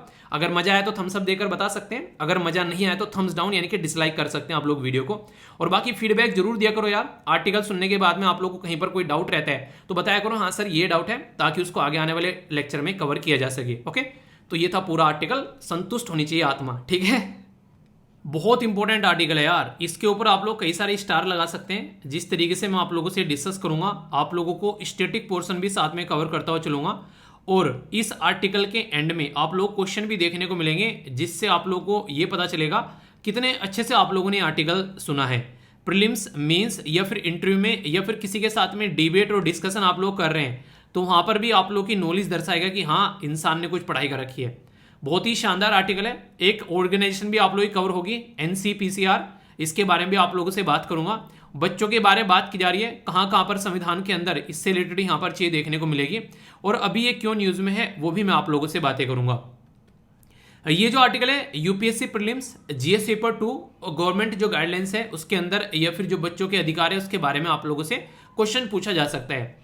आप लोगों ने कपिल शर्मा शो देखा है? यस या फिर नो, किस किस ने देखा है? सबने ही देखा होगा। नो तो शायद ही कोई लिखेगा। ऐसा कोई महानुभूति है जिसने आज तक कपिल शर्मा शो खोल के नहीं देखा है, पता ही नहीं है कि ये क्या है? ऐसा भी कोई है? अगर हाँ तो बताइए, ठीक है। अगर हाँ तो कोई बात नहीं है, अच्छे से अपनी लाइफ को एंजॉय करो, एक बार सिलेक्शन ले लो, उसके बाद देख लेना, कहीं भाग थोड़ी ना रही है ये चीज़ें, ठीक है। ये जो बच्चे हैं यहाँ पर, ये कपिल शर्मा का एक रोल कर रहे हैं। यहाँ पर आप लोगों को देखने को मिलेगा जो नॉर्मली कपिल शर्मा करता है, ठीक है। एक अरोरा टाइप का वो इंसान बनता है और वो कई सारे डायलॉग बोलता है, ये बात मुझे पसंद नहीं आई आथू, ठीक है। मतलब कई सारी ऐसी बातें वो करता है। तो ये जो रोल है यहाँ पर एक बच्चा प्ले कर रहा है। तो बच्चा जब कोई रोल प्ले करता है तो यहाँ पर कई सारे ऐसे रोल आप लोगों ने देखे होंगे मूवीज में। कई जगह उनको सिगरेट का छल्ला बनाते हुए अगर कोई दिखा रहा है, ठीक है, कोई उसको दारू पिलाते हुए कोई दिखा रहा है, और कई जगह बच्चों के रोल आप लोगों को देखने को मिलेंगे। कोई प्रेग्नेंट वुमेन है, उसने बच्चे को जन्म दिया, तो रियलिटी में थोड़ी ना यार वो हीरोइन बच्चे को जन्म दे रही है। किसी का बच्चा तो लाते होंगे ना कहीं से उठाकर कि हाँ उसको बच्चे को दिखाना है, और वो भी कैसा बच्चा होगा जो अभी पैदा हुआ है 2-4 दिन का, तो उसको यहाँ पर दिखाया जाता है कि हाँ बच्चा पैदा हो गया, ओले ले ले ले बच्चा पैदा हो गया, ठीक है। पर लेकिन रियलिटी में यहाँ पर ये हीरोइन बच्चे को जन्म देने वाली नहीं होती है, इसकी माँ कोई और होती है। ये बच्चा एक रोल प्ले कर रहा होता है मूवी में, और इसको तो बेचारे को पता भी नहीं है कि तुम मूवी में आ गए हो, ठीक है। ये तो ऐसे ही है कि हाँ चल रही है बस, कि हाँ ऐसा कुछ माँ बाप ने करा दिया, बताया भी नहीं मुझे, ठीक है। मैं अच्छे से नहा धोकर बाल बाल बनाकर अच्छे कपड़े पहनकर जाता या जाती। चलिए जो भी है, अभी इसी के बारे में आप लोगों से बात करूंगा पूरे डिटेल में। ये आर्टिकल हमारी कंट्री में एक ऑर्गेनाइजेशन है जिसको बोलते हैं national commission for protection of child right. आप लोग नाम से समझ सकते हैं, एक कमीशन है जो कि बच्चों के अधिकारों को प्रोटेक्ट करने का काम करते हैं। यानी कि बच्चों के क्या क्या अधिकार है उनको प्रोटेक्ट करने का काम इसके द्वारा किया जाता है। इसके द्वारा अभी यहाँ पर एक गाइडलाइन इशू की गई है, हालांकि आज की नहीं है, 2011 की है। फिर अभी क्यों न्यूज़ में आ गया जब 2011 की बातें पढ़ा रहे हो क्या? अभी 2022 में 10 साल पुरानी 11 साल पुरानी बातें, ऐसी बात नहीं है, नई बातें पढ़ा रहा हूँ, ठीक है। वो नई बातें कौन सी है सोच लो एक बार, वो सुन लो। अभी यहाँ पर 2011 में एक गाइडलाइन लाई थी कि यहाँ पर जो बच्चे हैं अगर उनको एंटरटेनमेंट इंडस्ट्री में पार्टिसिपेट आप लोगों को करवाना है, जैसे ये सारी चीज़ें आप लोगों को करानी है बच्चों से, तो यहाँ पर उसके लिए प्रॉपर एक गाइडलाइन है, वो आप लोगों को फॉलो करनी पड़ेगी। ये गाइडलाइन अब तक तो नॉर्मल एंटरटेनमेंट इंडस्ट्री के लिए थी, पर फिलहाल के टाइम पर एक नया एरिया आ गया है जिसको आप लोग सोशल मीडिया बोलते हैं, और इसी के साथ में OTT आ गया है, जिससे नेटफ्लिक्स वगैरह हो गया, अमेजन प्राइम हो गया, ये नए नए OTT जिनको ओवर द टॉप प्लेटफॉर्म आप लोग बोलते हैं। तो इनको पहली बार यहाँ पर इसके अंडर लाने की बात की जा रही है, क्योंकि बच्चे तो यहाँ पर भी रोल प्ले कर रहे हैं। आप लोगों ने देखा होगा द फैमिली मैन मूवी देखी है, फैमिली मैन मतलब सीरीज देखी है, उसमें उसके बच्चे दिखाए गए। यहाँ पर बच्चों एक तरीके से पूरा एक नहीं इंगेजमेंट बनाए रखते हैं, उन्हें एक तरीके से पूरा बदतमीज रहता है। उसका जो लड़का है छोटा तो पूरा एक बाप की भी खिंचाई करता है वो अपनी। तो मतलब जो बच्चे को अगर पार्टिसिपेट आप लोग करवा रहे हो एंटरटेनमेंट इंडस्ट्री में, तो उसके लिए प्रॉपर गाइडलाइन यहाँ पर आप लोग को फॉलो करनी पड़ेगी, और वो जो गाइडलाइन है वो यहाँ पर अब OTT प्लेटफॉर्म और सोशल मीडिया पर भी उसको इंप्लीमेंट किया जाएगा। अब यहाँ पर मैं आप लोगों से कई सारी बातें डिस्कस करूंगा जो कि आप लोगों को समझते हुए आगे बढ़ना है। क्योंकि कंफ्यूजन रहेगा तो फिर आप लोग जो है उसको ढंग से एक तरीके से ना समझोगे और ना ही फिर एग्जाम में उसको अच्छे से लेकर चल पाओगे। की गाइडलाइन पहले मैं आप लोगों को यहाँ पर बताऊंगा, यानी कि देखिए अगर कल को आप लोग डीएम बन जाते हैं तो आप लोगों के हाथ में पावर देखो कितनी देखने को मिलती है यहाँ पर। डिस्ट्रिक्ट मजिस्ट्रेट यहाँ पर परमिशन देगा अगर कोई बच्चा इंडस्ट्री के अंदर जाकर पार्टिसिपेट कर सकता है या फिर नहीं कर सकता है, तो डीएम के हाथ में पावर है यहाँ पर, वहां से आप लोगों को यहाँ पर परमिशन लेनी पड़ेगी। ठीक है, तो इसके चलते ये देखना पड़ेगा कि बच्चे के साथ में कोई गलत काम तो नहीं हो रहा। पता चला उसको गाली गलौज करने वाला कोई सीन है, कोई सिगरेट पिलाने वाला सीन है, बच्चे का एक्सप्लॉयटेशन हो रहा है, छोटे से बच्चे को कोई इस तरीके से कि एक तरीके से ना कुछ उल्टी सीधी हरकतें कराई जा रही है, बंदूक चलाई जा रही है उसके सामने, वहां पर कुछ एक तरीके से उसके नहीं पता चला उसके माइंड में कुछ ऐसी चीजें बैठ गई कि उसको रेप दिखाया जा रहा है यहाँ पर, कि लड़की का किसी का रेप हो रहा है, कोई ऐसा सीन है यहाँ पर। तो वो सारी चीजें यहाँ पर उसके अंदर नहीं होनी चाहिए, तो ये देखने को मिलेगा। अगर कोई ऐसी हरकतें करता हुआ पाया जाता है तो उसके लिए पेनल्टी का प्रोविजन भी है यहाँ पर। ठीक है, यानी कि काफी अच्छे से यहाँ पर आप लोगों को चीजों को लेकर चलना पड़ेगा। तो कई सारे यहाँ पर ऐसे प्रोविजन लाए गए हैं जिससे कि चीजों को हैंडल किया जा सके। मतलब यहाँ की जेल में भी आप लोगों को डाला जा सकता है अगर चाइल्ड आर्टिस्ट को गलत तरीके से आप लोग इस्तेमाल कर रहे हैं और जैसे डीएम ने बोला है वैसे आप लोग फॉलो नहीं कर रहे हो। तो डीएम बनने के बाद में आप लोग सोच सकते हो कि फिल्म इंडस्ट्री भी आप लोग अपने कंट्रोल में कर सकते हो।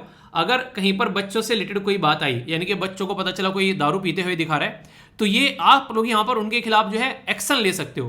तो ये अपने ही आप में एक बड़ी बात है ना, तो इस तरीके से आप लोग यहाँ पर समझ सकते हो।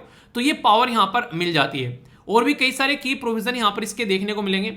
वो क्या क्या है, जैसे पेरेंट्स जो हैं, ठीक है, अगर यहाँ पर बात करें जो भी मनी यहाँ पर आ रही है, यानी कि बच्चा कोई पैसा कमा रहा है यहाँ पर, तो पेरेंट्स क्या करेगा, बच्चे की कमाई हुई मनी, वो भी जो कि 18 साल से नीचे का बच्चा है अभी यहाँ पर, ठीक है, तो उसकी मनी अपने कंप्लीट इस्तेमाल में यूज नहीं करेगा, उसके लिए अकाउंटेबल यहाँ पर ठहराया जाएगा। इसके बारे में एक कानून भी है देश के अंदर में, मैं भी आप लोगों से बातें करूंगा, उसके बारे में डिटेल में आप लोगों को समझाऊंगा। कई सारे कानून है हमारे देश में, जैसे juvenile justice act, child labour amendment act, protection of the child from sexual offence, information technology, इसी के साथ में डिजिटल मीडिया एथिक्स रूल। ये सारे जो भी आप लोगों को प्रोविजन यहाँ पर देखने को मिलेंगे, वो सारे आप लोग आगे आने वाले टाइम में ये यहाँ पर इसके तहत सारा काम होना चाहिए, इसके बाहर नहीं जाना है। कई सारी पेनल्टी लगती है। Child and adolescent labour act है 1986 का, protection of child from the sexual offence है 2012 का, इसी के साथ में जुवेनाइल जस्टिस 2015 का। तो ये सारे कानून, इनको फॉलो आप लोगों को करना पड़ेगा। अगर इसमें से किसी की भी लक्ष्मण रेखा आप लोग पार करते हैं तो फिर आप लोगों की खैर नहीं है। ये यहाँ पर बोला गया है, जो भी यहाँ पर ये सीरियल वगैरह बनाता है, यानी कि एक तरीके से गाइडलाइन यहाँ पर इशू कर दी गई है कि ऐसा आप लोग करना पड़ेगा। और इवन अगर कोई इन्फेंट बच्चे को यहाँ पर लेकर आ रहे हैं, एक नवजात शिशु को, तो उसके साथ में नर्स भी आएगी वहां पर, अगर आप लोग उसको मूवी के अंदर दिखा रहे हो। लीगल गार्जियन पेरेंट तो रहेंगे ही रहेंगे यहाँ पर। अगर कोई एक इन्फेंट नहीं है, एक नॉर्मल बच्चा है, तो उसके पेरेंट्स में से कोई भी एक पेरेंट्स होना चाहिए, उसकी मदर या फिर फादर। और अगर इन्फेंट है तो वहां पर नर्स भी होनी चाहिए साथ में, ये बात है यहाँ पर। और कोई ऐसा यहाँ पर सीन फिल्माया नहीं जाना चाहिए जहां पर लाइटनिंग हो रही हो बहुत ज्यादा, कोई कॉस्मेटिक बहुत ज्यादा यूज करनी पड़ रही हो, ठीक है, बच्चे के ऊपर। तो एक बच्चे को यहाँ पर इन चीजों से प्रोटेक्ट करना है कि उसके ऊपर कोई गलत इस्तेमाल नहीं किया जा रहा है। खूबसूरत दिखने के लिए उसके ऊपर दुनिया भर का एक तरीके से ना ये पाउडर क्रीम वगैरह ऐसा लगा दिया, पता चला उसकी स्किन में इन्फेक्शन हो गया, तो ऐसा नहीं होना चाहिए। एक तरीके से ये बोला गया कि बच्चे के ऊपर ध्यान देना है, ना कि यहाँ पर आप लोगों की जो ये एक तरीके से जो मूवी चल रही है उसके ऊपर ज्यादा ध्यान देना है। बच्चे को यहाँ पर बच्चे को डांट रहे हैं यहाँ पर कि कोई सिगरेट पीता हुआ बच्चा, उसका पापा अगर उसको पिटाई कर रहा है, ठीक है, उसके सामने उसकी मम्मी की पिटाई की जा रही है बच्चे के सामने, ठीक है, इसी के साथ में कोई ऐसा बिहेवियर देखने को मिल रहा है कि इमोशनली उसके माइंड पर ऐसा इंपैक्ट डाल दे कि वो जिंदगी भर उसको याद रखे और वो उससे उबर न पाए।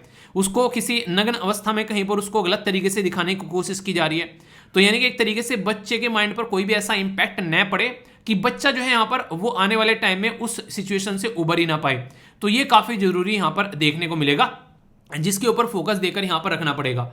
और सबसे जो इंटरेस्टिंग चीज मुझे लगी जब मैं इसके बारे में पढ़ रहा था, अगर कोई यहाँ पर बच्चे को इस्तेमाल आप लोग कर रहे हो इस तरीके की सीरीज के अंदर में, तो मेडिकल सर्टिफिकेट आप लोगों को यहाँ पर लेना पड़ेगा। मेडिकल सर्टिफिकेट कैसा, कि जो भी यहाँ पर बच्चे के कांटेक्ट में आ रहे हैं उनको कोई बीमारी तो नहीं है। पता चला यहाँ पर आप लोगों ने ये माँ जो है इसको दिखा तो दिया कि हाँ माँ आ रही है और यहाँ पर माँ का रोल प्ले कर रही है, पता चला इस माँ को कोई बीमारी है यहाँ पर, उसने बच्चे को हाथ में लिया थोड़ी बहुत देर के लिए, जितनी देर रखा, और बच्चे को बीमारी लग गई।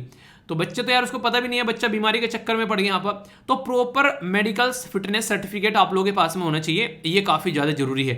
ये इसी के साथ में क्या इंपॉर्टेंट है यहाँ पर, अगर कोई बच्चा एजुकेशन ले रहा है तो ये नहीं कि आप लोग उस टाइम पर, उसका स्कूलिंग टाइम है और आप लोग क्या कर रहे हैं, उसका स्कूलिंग टाइम हटाकर आप लोग यहाँ पर उसको रोल प्ले करवा रहे हैं उससे, ये बिल्कुल गलत बात है। अगर ऐसा कोई करता हुआ पाया गया तो फिर यहाँ पर उसके खिलाफ तकड़े एक्शन यहाँ पर लिए जाएंगे। तो राइट टू एजुकेशन हमारी कंट्री में 2009 में ये अधिकार लेकर आया गया। आप लोगों को पता है ना, हमारी कंट्री में 86 कॉन्स्टिट्यूशन अमेंडमेंट किया गया था 2002 में। ये कॉन्स्टिट्यूशन अमेंडमेंट किया गया कि हमारी कंट्री में जो बच्चे हैं उनके लिए राइट टू एजुकेशन लेकर आया जाए 6 से लेकर 14 साल के बच्चों के लिए।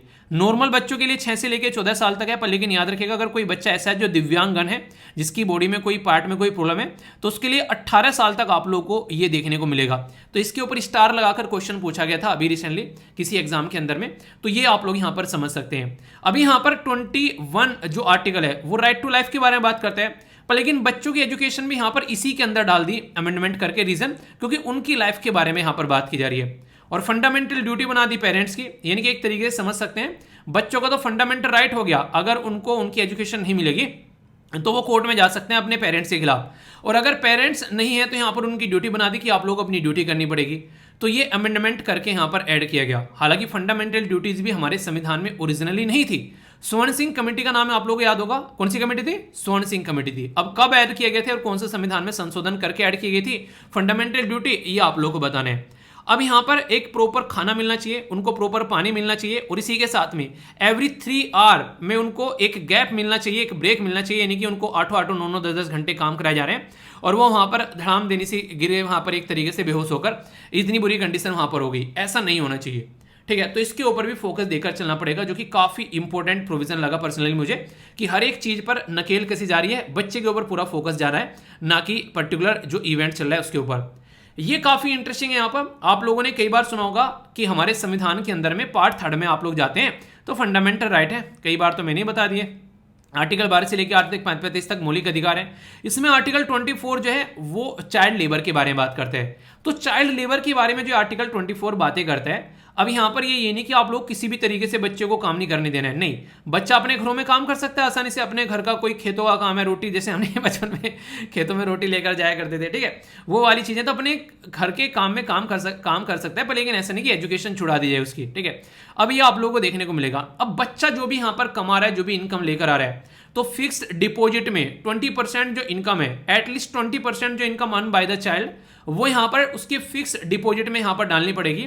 और ये नेशनल लेवल का कोई बैंक होगा, उसके अंदर में यहाँ पर बच्चे के नाम से एक फिक्स डिपॉजिट आप लोगों को क्रिएट करना पड़ेगा, ताकि एक अपनी जो एज हो जाए उसके बाद में वो उसका इस्तेमाल कर सके, उसकी एजुकेशन में आगे पढ़ना है उसके लिए उसका इस्तेमाल किया जा सके। तो ये काफी इंपॉर्टेंट है यहाँ पर, और ये अक्सर इसका वॉयलेशन किया जाता है। जो भी बच्चा कुछ कमा के लेके आ रहा है, अगर घर की हालत खस्ता है तो मैक्सिमम जो है पेरेंट्स जो है उस मनी को इस्तेमाल कर लेते हैं, और बच्चे को भी पता नहीं है कि ऐसा कुछ यहाँ पर प्रोविजन। अगर पता भी होगा तो कौन बच्चा ऐसा है जो कि अपने माँ बाप को बोलेगा नहीं मेरा पैसा है, ठीक है, इसको ऐसे कर लो।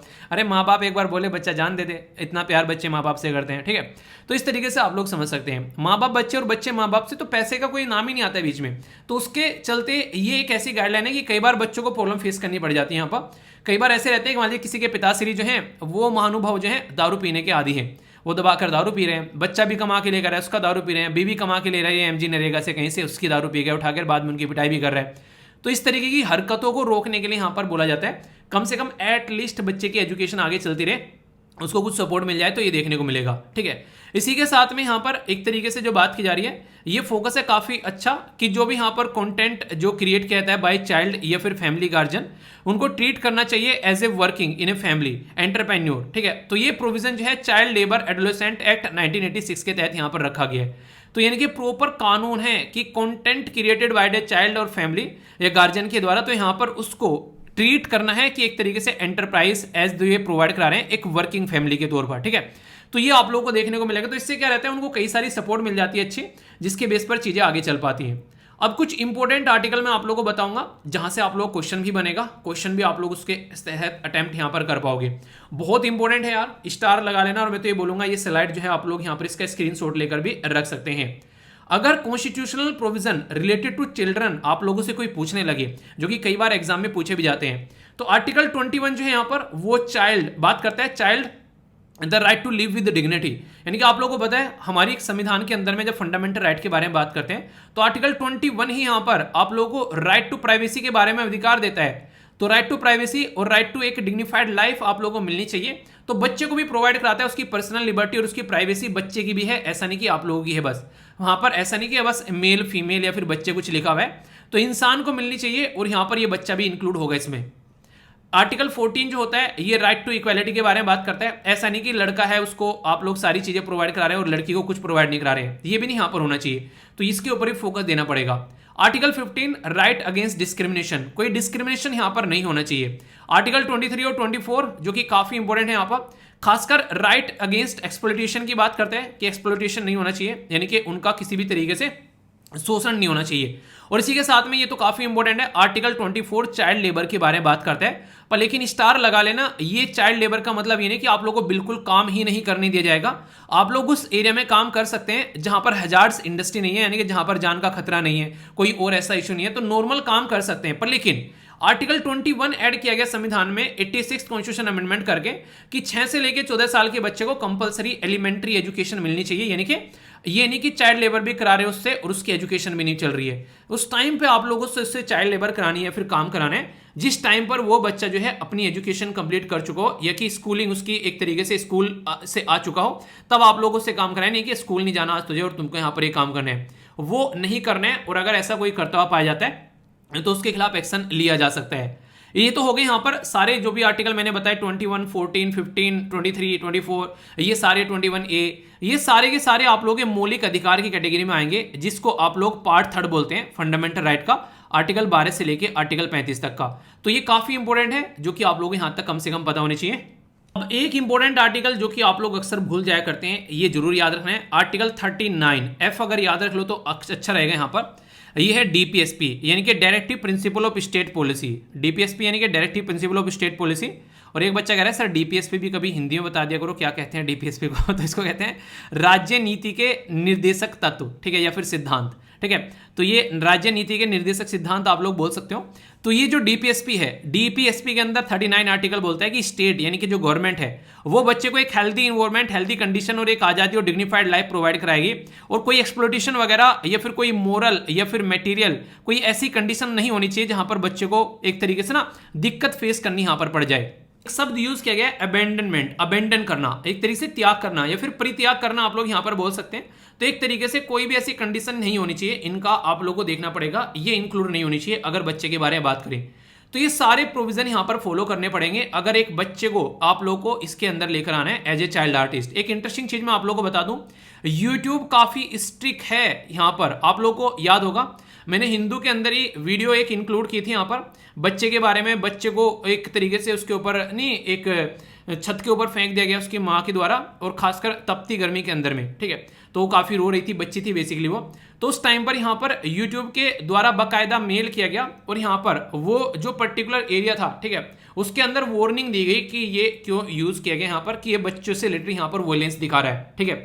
तो ये आप लोगों को देखने को मिलेगा। तो ये कंडीशन यहाँ पर निकल कर आती है। तो चाइल्ड को लेकर काफी सारे प्रोविजन है यहाँ पर जो कि आप लोग समझ सकते हैं। और ये सारा काम, सारी कहानी कहां से निकल कर आ रही है? National commission for protection of the child right, वो देखेगा इसको इंप्लीमेंट किया जा रहा है नहीं किया जा रहा है। ये क्या है? एक स्टैट्यूटरी बॉडी है। स्टैट्यूटरी बॉडी कैसी बॉडी होती है यार? स्टैट्यूटरी बॉडी वो बॉडी होती है जिसको ना हम लोग एक कानून पास कर पार्लियामेंट में या फिर स्टेट के अंदर, तो स्टेट लेजिस्लेचर में हम लोग बनाते हैं। तो ये 2005 का एक कानून है, commission for protection of the child right, और उसके चलते 2007 में इसको बनाया गया। और ये काफी इंपॉर्टेंट है, जो क्वेश्चन पूछा गया अक्सर, ministry of women and child development के अंदर आती है, ठीक है। इसके मिनिस्टर कौन है ये आप लोग बता सकते हैं। यहां पर बात करता है कि जो भी कोई भी कानून, पॉलिसी, प्रोग्राम, एडमिनिस्ट्रेटिव मशीनरी बनानी है वो अनुरूप होने चाहिए, जो कि बच्चों का हक के बारे में बात करें, हमारे संविधान और यूएन के कन्वेंशन के हिसाब से बात करें, यानी कि इंटरनेशनल लेवल पर जो भी इसके लिए रूल और रेगुलेशन है और हमारे संविधान में जो भी रूल और रेगुलेशन है, कानून है, उसके लिए फॉलो करने चाहिए। ऐसा नहीं कि किसी अलग डायरेक्शन में चल रहे हैं। यही कमीशन सेम यहाँ पर राइट टू एजुकेशन को कहाँ इंप्लीमेंट किया जा रहा है, फ्री और कंपल्सरी एजुकेशन, वो भी देखता है। और यही एक इंपॉर्टेंट, इसके ऊपर भी स्टार लगा लेना, protection of the child from the sexual offence, अगर इसके बारे में बात करें तो इसको भी यहाँ पर ये देखता है। तो काफी इंपॉर्टेंट है, जो कि यहाँ पर याद रखिएगा, ठीक है। तो कहने के लिए तो एक आर्टिकल था, पर लेकिन इसके अंदर इतनी सारी चीजें कवर हो गई कि अगर कल को चलकर कुछ लिखने के लिए भी आ जाए चाइल्ड लेबर के बारे में, बच्चों के बारे में, तो मुझे नहीं लगता अब आप लोगों को कोई कंफ्यूजन होगा। तो एनसीपीसीआर के बारे में हम लोगों ने डिस्कस कर लिया, क्या क्या की गाइडलाइन है यहाँ पर, वो सारी चीजें हम लोगों ने देख ली, क्या क्या दिक्कतें यहाँ पर देखने को मिल सकती हैं वो सारी चीजें हम लोगों ने समझ ली।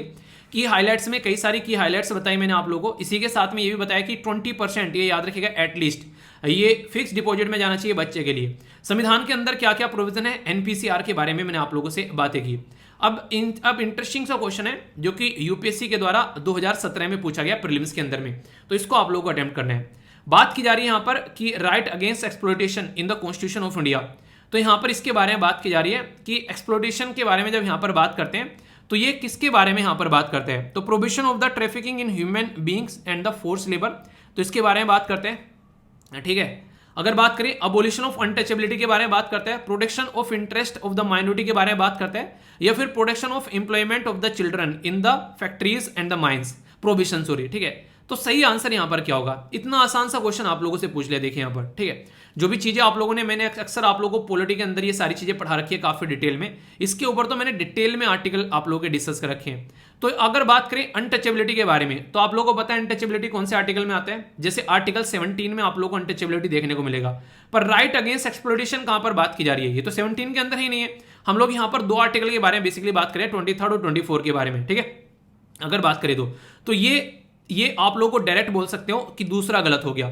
अगर ये छोटी सी बात भी आप लोगों को बताए कि दूसरा गलत हो गया, तो आंसर आप लोगों का सी आ गया भाई साहब 1 मिनट के अंदर अंदर। ठीक है, इतना आसान सा क्वेश्चन था ये, आप लोग देख सकते हैं। Protection of the interest of the minority के इंटरेस्ट के बारे में कहां पर बात की जाती है, वो तो आप लोगों को मैंने कई बार बता रखा है, थोड़ा सा और बता देंगे, अभी यहां पर बात करेंगे। अभी यहां पर फिलहाल के टाइम पर आर्टिकल 23 और आर्टिकल 24 बोलते हैं राइट अगेंस्ट एक्सप्लॉयटेशन, और 17 बोलते हैं यहां पर एबोलिशन अनटचेबिलिटी के बारे में। तो ये आप लोगों को डायरेक्ट क्वेश्चन का आंसर मिल गया। बाकी जो माइनॉरिटीज के राइट के बारे में बात की जा रही है, आप लोगों को पता है 29 और 30 जो आप लोगों को आर्टिकल देखने को मिलेंगे, वो माइनॉरिटीज के राइट्स के बारे में बातें करती है। तो यहां से डायरेक्ट आप लोगों की चीजें समझ में आ गई है, तो कोई कंफ्यूजन आप लोगों को नहीं होना चाहिए। 23, 24 आप लोगों को सारे बताई दिए, तो यहां से क्वेश्चन आप लोगों के ऐसे बनते हैं यूपीएससी के द्वारा। देखिए यूपीएससी ना हमेशा आप लोगों के माइंड से खेलेगा, जरा सा भी इधर उधर कर देगा आप लोगों को चीजों को, और फिर पूछेगा बताओ इसके बारे में, तो आप लोगों को पता होना चाहिए। तो फंडामेंटल राइट जाकर आप लोग रिवाइज कर लीजिएगा। वैसे कुछ मैंने यहाँ भी डाल दिया आप लोगों के लिए, ताकि आप लोगों को रिविजन करने में आसानी रहे। पार्ट 3 के अंदर तो राइट टू इक्वलिटी की, राइट टू फ्रीडम के बारे में, राइट अगेंस्ट एक्सप्लॉयटेशन के बारे में, right to freedom of religion, culture, educational right हो गया, राइट ऑफ कॉन्स्टिट्यूशनल रेमेडीज। तो ये आप लोग के फंडामेंटल राइट हैं, जो आप लोग के यहाँ पर 6 कैटेगरी में डिवाइड किए जाते हैं, जिसको अलग अलग तरीके से मैंने डिटेल में पढ़ा है। ठीक है, आगे चलते हैं। एक और क्वेश्चन यहाँ पर आप लोगों के सामने, कौन सा आर्टिकल बच्चों से रिलेटेड है? Article 21, article 21A, article 24, article 38। ये देखिए आर्टिकल 21A मैंने अभी बताया बच्चों के भी अधिकार है, डिग्निटी वाली लाइफ होनी चाहिए। Article 21A right to education, article 24 child labour, article 38 नहीं पढ़ाया मैंने आप लोगों को, याद है ना आप लोगों को? अभी आर्टिकल 39 का F पढ़ाया मैंने आप लोगों को, तो ये वाला यहां पर नहीं होगा। आंसर क्या हो गया? आंसर ए हो गया। ठीक है, आर्टिकल 38 में क्या है ये आप लोगों को कमेंट बॉक्स में लिखना है। ये होमवर्क है आप लोगों का, इसके बारे में आप लोगों को मुझे बताना है। ठीक है, मैं भी भूल गया हूं, मेरा भी रिवीजन हो जाएगा। ओके आगे चलते हैं। एक और क्वेश्चन, जिस बॉडी के द्वारा पूरा कहानी रची गई है, अब उस बॉडी के ऊपर क्वेश्चन आप लोगों से एनसीपीसीआर। देखता हूं किसने आर्टिकल ढंग से सुना है, कौन सी आंसर देता है, अच्छे से पढ़िए इसको। एनसीपीसीआर जो है वो स्टैट्यूटरी, यानी कि एक तरीके से ये आप लोग कानून बॉडी आप लोग बोल सकते हैं, वैधानिक बॉडी आप लोग बोल सकते हैं, जो ministry of social justice and empowerment के अंदर में आती है। ठीक है, दूसरा बोला गया कमीशन जो है उसके चेयरपर्सन 6 मेंबर आप लोगों को देखने को मिलेंगे, एटलीस्ट 2 उसमें से वुमेन होनी चाहिए। तो सही आंसर यहां पर क्या है आप लोगों को ये बताना है। तो यहां पर अभी आप लोगों को मैंने बताया यहां पर कि ये जो फर्स्ट स्टेटमेंट है तो ministry of women and child development होना चाहिए, तो ये तो तुरंत आप लोगों का गलत हो गया यहां पर एक तरीके से स्टेटमेंट जो है। ठीक है, और सेकंड स्टेटमेंट में यहां पर 6 मेंबर होते हैं इसके अंदर, और उसमें से 2 महिला भी होनी चाहिए, ये कंपलसरी स्टेटमेंट है यहां पर, ये आप लोग यहां पर याद रख सकते हैं, जहां से क्वेश्चन भी कई बार बन जाते हैं। ठीक है, तो आंसर क्या हो गया? आंसर यहां पर बी हो गया इसका। तो इस तरीके से आप लोग समझ सकते हैं। अब ये आर्टिकल ऐसा हो गया कि आप लोगों को आंसर राइटिंग के लिखने के लिए आ जाए कल को, यहाँ पर बच्चों के बारे में, उसके बारे में सारी बातें बता दी। प्रीलिम्स के अंदर कोई क्वेश्चन पूछ ले आप लोगों से, उसके बारे में कई सारी बातें आप लोगों को एक्स्ट्रा बता दी, इसी के साथ में क्वेश्चन भी आप लोगों को अटेम्प्ट करा दिए, और इसी के साथ में कल को कोई आप लोगों से इंटरव्यू में पूछ ले चाइल्ड लेबर के बारे में कुछ भी, तो आप लोग उसका आंसर देने में सक्षम होगे कि नहीं होगे, आप लोग ये बताइए।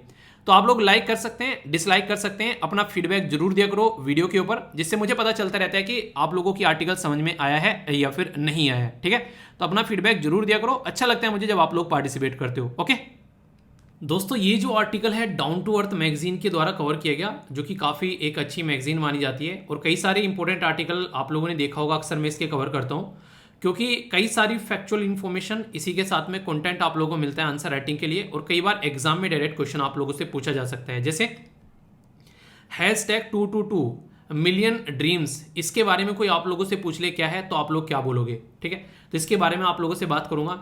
अभी यहां पर हम लोग बात करेंगे United nation global fund for education, आज के डेट में इसके द्वारा यहाँ पर बोला गया कि एजुकेशन कैन नॉट वेट। तो ये यहाँ पर इसके बारे में बात बताएगी, ये रिलीज की गई रिपोर्ट, तो इसके बारे में आप लोगों से बात करूंगा। तो UPSC prelims GS paper 2 report and governance के बारे में क्वेश्चन आप लोगों से कोई पूछ ले तो आप लोग यहाँ पर इसके बारे में बातें कर सकते हैं, कोई भी डाउट आप लोगों को इसको लेकर नहीं होना चाहिए। सबसे पहले अगर बात करें यूनाइटेड नेशन यानी कि यूएन जो है वो इन चीजों पर फोकस देकर चलता है कि किस तरीके से चीजों को ऐसे लेवल पर लेकर आना है ताकि बच्चों को एजुकेशन मिलती रहे। क्यों? Education can not wait. अगर अब की बार कोविड-19 की वजह से स्कूल बंद रह गया तो बच्चों का 1 साल बर्बाद हो गया, दूसरी साल फिर बंद रह गए तो बच्चों के 2 साल बर्बाद हो गए, और 2 साल बच्चों के बर्बाद होना वो भी एक ऐसी एज पर जो कि सबसे बड़ी एक ज्यादा लर्निंग एज रहती है। तो उससे आप लोग एक अंदाजा लगा सकते हैं कितनी बुरी कंडीशन में जो बच्चे वो हैं वो पढ़ने वाले हैं। तो अभी रिसेंटली ये बोला गया कि 2016 में 75 मिलियन बच्चे ऐसे थे जो प्रॉब्लम फेस कर रहे थे। फिलहाल 222 मिलियन बच्चे ऐसे हो गए जो कि यहाँ पर ये प्रॉब्लम फेस कर रहे हैं, जिनको प्रॉपर एजुकेशन नहीं मिल पा रही है। फिर क्राइसिस की वजह से यहाँ पर उनकी एजुकेशन जो है वो हैम्पर हो गई है, यानी कि उसमें दिक्कतें आ गई हैं। आप लोगों ने देखा होगा कई सारे लोग ऐसे हैं जिनकी डेथ हो गई कोविड-19 के टाइम पर, और जैसे ही कोविड-19 के टाइम पर उसकी डेथ हुई आप लोग समझ सकते हैं कि बच्चों की एजुकेशन तो रुक ही जाएगी, उनकी ध्यान कौन रखेगा बच्चों का, उनको रोटी मिल जाए वही बहुत बड़ी बात है। अभी यहाँ पर जो यहाँ पर 222 यानी कि 222 मिलियन ये बोला गया है, ये बोला गया है वो बच्चे जो कि स्कूल में जाने की एज के बच्चे हैं पर लेकिन उनको स्कूलिंग नहीं मिल पा रही है, और जिनको मिल भी पा रही है उनको प्रॉपर नहीं मिल पा रही है, तो उसके बारे में बात की जा रही है। अब सबसे सोचने वाला मुद्दा यार यहाँ पर यह है कि 78 जो यहाँ पर मिलियन लोग हैं उनमें से अगर बात करेंगे 54 यहाँ पर फीमेल है, ये थोड़ी बड़ी बात होती है। अक्सर आप लोगों ने देखा होगा गांव में भी लड़के को तो पढ़ा लेते हैं पर लेकिन जब लड़की की बारी आती है तो बोलते हैं क्या करेगी पढ़कर, ठीक है। तो वो वाली चीजें आज भी कई सारे एरिया में देखने को मिलती है। मैं ये नहीं बोल रहा हूँ कि हर जगह, पर लेकिन फिर भी इक्का दुक्का आप लोगों को हर जगह कहीं ना कोई ऐसे केसेस देखने को मिल जाएंगे जिसमें यहाँ पर ये डिफरेंस आप लोगों को नजर आएगा बड़ी ही आसानी से। 17% फंक्शनल डिफिकल्टीज यानी कि ऐसे बच्चे जो कि दिव्यांगन हैं, और 16% ऐसे जो फोर्स उनको डिस्प्लेस होना पड़ा, एक जगह से दूसरी जगह पर चले गए अलग अलग रीजन की वजह से। अलग अलग रीजन क्या बता ही देता हूं आप लोगों को, शर्माने वाली क्या बात है। अफगानिस्तान में देख लो, अभी आ गए ना यहाँ पर बेसिकली झंडा लेकर अपना जो तालिबान वाले हरकतें हो गई। कोंगो में, इथोपिया में, माली, नाइजीरिया, पाकिस्तान में, सोमालिया, सुडान, इसी के साथ में यमन, साउथ सुडान, ये सारे वो एरिया हैं जहां पर दबाकर बम्बार्डमेंट होती है। कई बार यहां से लोगों को इधर उधर जाना पड़ता है, और जब कोई इंसान अपना एरिया छोड़कर एक जगह से दूसरी जगह पर जाएगा तो भाई साहब बच्चों को तो पीछे छोड़ के नहीं जाएगा कि ठीक है तुम यहीं पर रहो और मैं जा रहा हूं। यूक्रेन में आप लोगों ने देखा, रसिया जब यूक्रेन के ऊपर अटैक कर रहा था और यूक्रेन रसिया के ऊपर जो भी अटैक कर रहा है, उस मोमेंट पर यूक्रेन के अंदर से सबसे पहले महिला और बच्चों को वहां से निकाला गया, और जो पुरुष है उनको वहीं पर रखा गया कि तुमको लड़ना है, ठीक है। तो यानी कि सबसे पहले उनको निकाला जाता है। तो 78 मिलियन जो भी यहाँ पर स्कूल में से रहे, और लगभग 120 मिलियन स्कूल में थे, पर वो मिनिमम जो एक एजुकेशन मिलनी चाहिए उनको वो नहीं मिल पा रही थी मैथ और रीडिंग की, तो वो भी दिक्कतें देखने को मिल रही थी। तो ये दिक्कतें निकल कर आई। अभी यूक्रेन क्राइसिस के चलते अगर आप लोग बात करें, ये यहाँ पर इंडिकेट किया जा रहा है कि 5.7 मिलियन स्कूल में जाने वाले बच्चे इंपैक्ट हुए हैं। मतलब मोटे मोटे तौर पर बोलो तो 57 लाख जो बच्चे हैं वो यहां पर आप लोगों को देखने को मिलेंगे, ये प्रॉब्लम फेस करते हुए यहां पर पाए गए। तो इसके ऊपर काम कर रहे हैं। तो ये यही बातें इसके द्वारा हाईलाइट की जा रही है कि 119 जो मिलियन आज की डेट में यहाँ पर जो चिल्ड्रन है वो क्राइसिस प्रोन एरिया में रह रहे हैं, यानी कि वहां पर जहां पर उनको दिक्कतें फेस करनी पड़ रही है। तो #222 मिलियन जो ड्रीम्स हैं, ये एक तरीके से बोला गया कि 222 मिलियन ड्रीम्स यानी कि बच्चे ऐसे हैं जो कि आज के डेट में प्रॉब्लम फेस कर रहे हैं, उनके ऊपर आप लोगों को फोकस देकर चलना है। और जनेवा जो जहां पर नॉर्मली आप लोगों को देखने को मिलता है, जनेवा के कई सारे कन्वेंशन, वो इसके ऊपर बात कर रहे हैं कि आज की डेट में जो ऐसे बच्चे हैं जिनको एजुकेशन मिलनी चाहिए, तो एजुकेशन कैन नॉट वेट। तो यहां पर इसी के बारे में बात की जा रही है कि एजुकेशन कैन नॉट वेट। इसके तहत जिसके पास में पैसा है, बोला गया कि जो डोनर है, डोनेट करना चाहते हैं, प्राइवेट सेक्टर वाला, कोई फिलैंथ्रोपिस्ट यानी कि जैसे टाटा ग्रुप काफी ज्यादा डोनेशन करते हैं, ठीक है। आप लोगों ने देखा होगा जब यहाँ पर आज की डेट में हमारी कंट्री में जो नहीं एक तरीके से गवर्नमेंट के द्वारा कोविड-19 के टाइम पर कई सारी स्कीम चलाई गई डोनेट करने के लिए, ठीक है। तो उस टाइम पर आप लोगों ने देखी कई सारे डोनेशन किए। इवन कई सारे बच्चे आप लोगों ने देखा होगा एसएलवी परिवार के अंदर भी कई सारे बच्चे जो हैं इसका पार्ट बनते हैं, एसएलवी कमांडो का, जिसकी वजह से कई सारे बच्चों की हेल्प हो पाती है, जो ज्वाइन बटन ज्वाइन करके आप लोग करते हैं। तो ये क्या होता है कि जो कमा रहा है, जो आज के डेट में कुछ कर रहा है, तो उसके बेस पर आप लोग देखते हैं। ऐसा नहीं कि सबको करना होता है, जो भी कमा रहा है अपनी कमाई से वो कर सकता है, माँ बाप से पैसे लेके कभी नहीं करना है, क्योंकि उनसे आप लोगों की आवश्यकताओं की पूर्ति हो जाए, वही बहुत बड़ी बात होती है। ठीक है, तो इससे क्या होता है कि जिसके पास में पैसा है, जैसे मुझे लगता है कि मेरे पास में जो पैसा है मुझे उसका कुछ प्रतिशत हमेशा किसी की हेल्प के लिए देना चाहिए, सुकून मिलता है। तो ऐसे जो हाई नेट वर्थ जो इंडिविजुअल है, जिनके पास में पैसे की भरमार है और पैसे की कोई औकात ही नहीं है उनके सामने, वो यहाँ पर एजुकेशन के लिए बच्चों के लिए डोनेट कर सकते हैं। तो वो ये बोला गया, इससे काफी सारे बच्चों को फायदा देखने को मिल जाएगा, खासकर क्राइसिस अफेक्टेड एरिया में जो बच्चे रह रहे हैं। तो उसके ऊपर यहाँ पर एक एनालिसिस किया गया, तो ये काफी ज्यादा जरूरी है, जिसके ऊपर यहाँ पर काम करना चाहिए।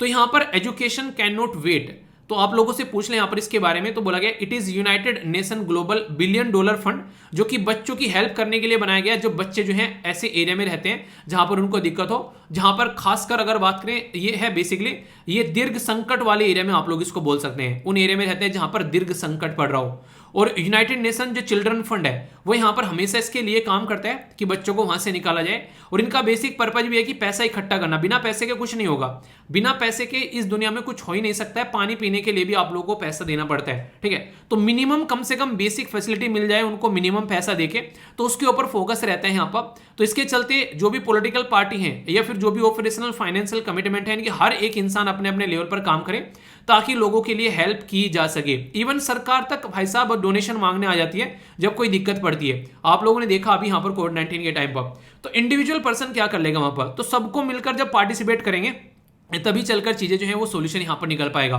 तो ये यहाँ से डायरेक्ट क्वेश्चन भी आप लोगों का एग्जाम में बन सकता है इसके बारे में, जो कि आप लोगों को याद रखना है। और बाकी अपने कॉन्स्टिट्यूशन के बारे में तो आप लोगों को वो सारी चीजें याद ही रखनी है कि 86 कॉन्स्टिट्यूशन अमेंडमेंट किया गया था यहाँ पर हमारी कंट्री में 2002 में, तो वो सारी बातें आप लोगों को पता होना चाहिए कि आर्टिकल 21A के अंदर हम लोगों ने फंडामेंटल राइट ऐड किया बच्चों की एजुकेशन के लिए, 6 से लेकर 14 साल के बच्चों के लिए।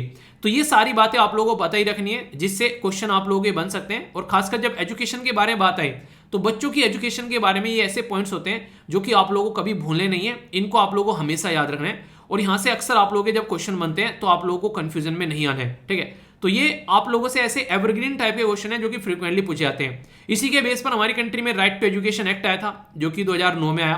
तो इतनी सस्ती, इतनी वो नहीं कहते ठंडी या फिर सेली गवर्नमेंट है हमारी, कि 2002 में क्या हुआ, यहाँ पर राइट टू एजुकेशन के लिए हम लोगों ने 86 संविधान में संशोधन कर दिया।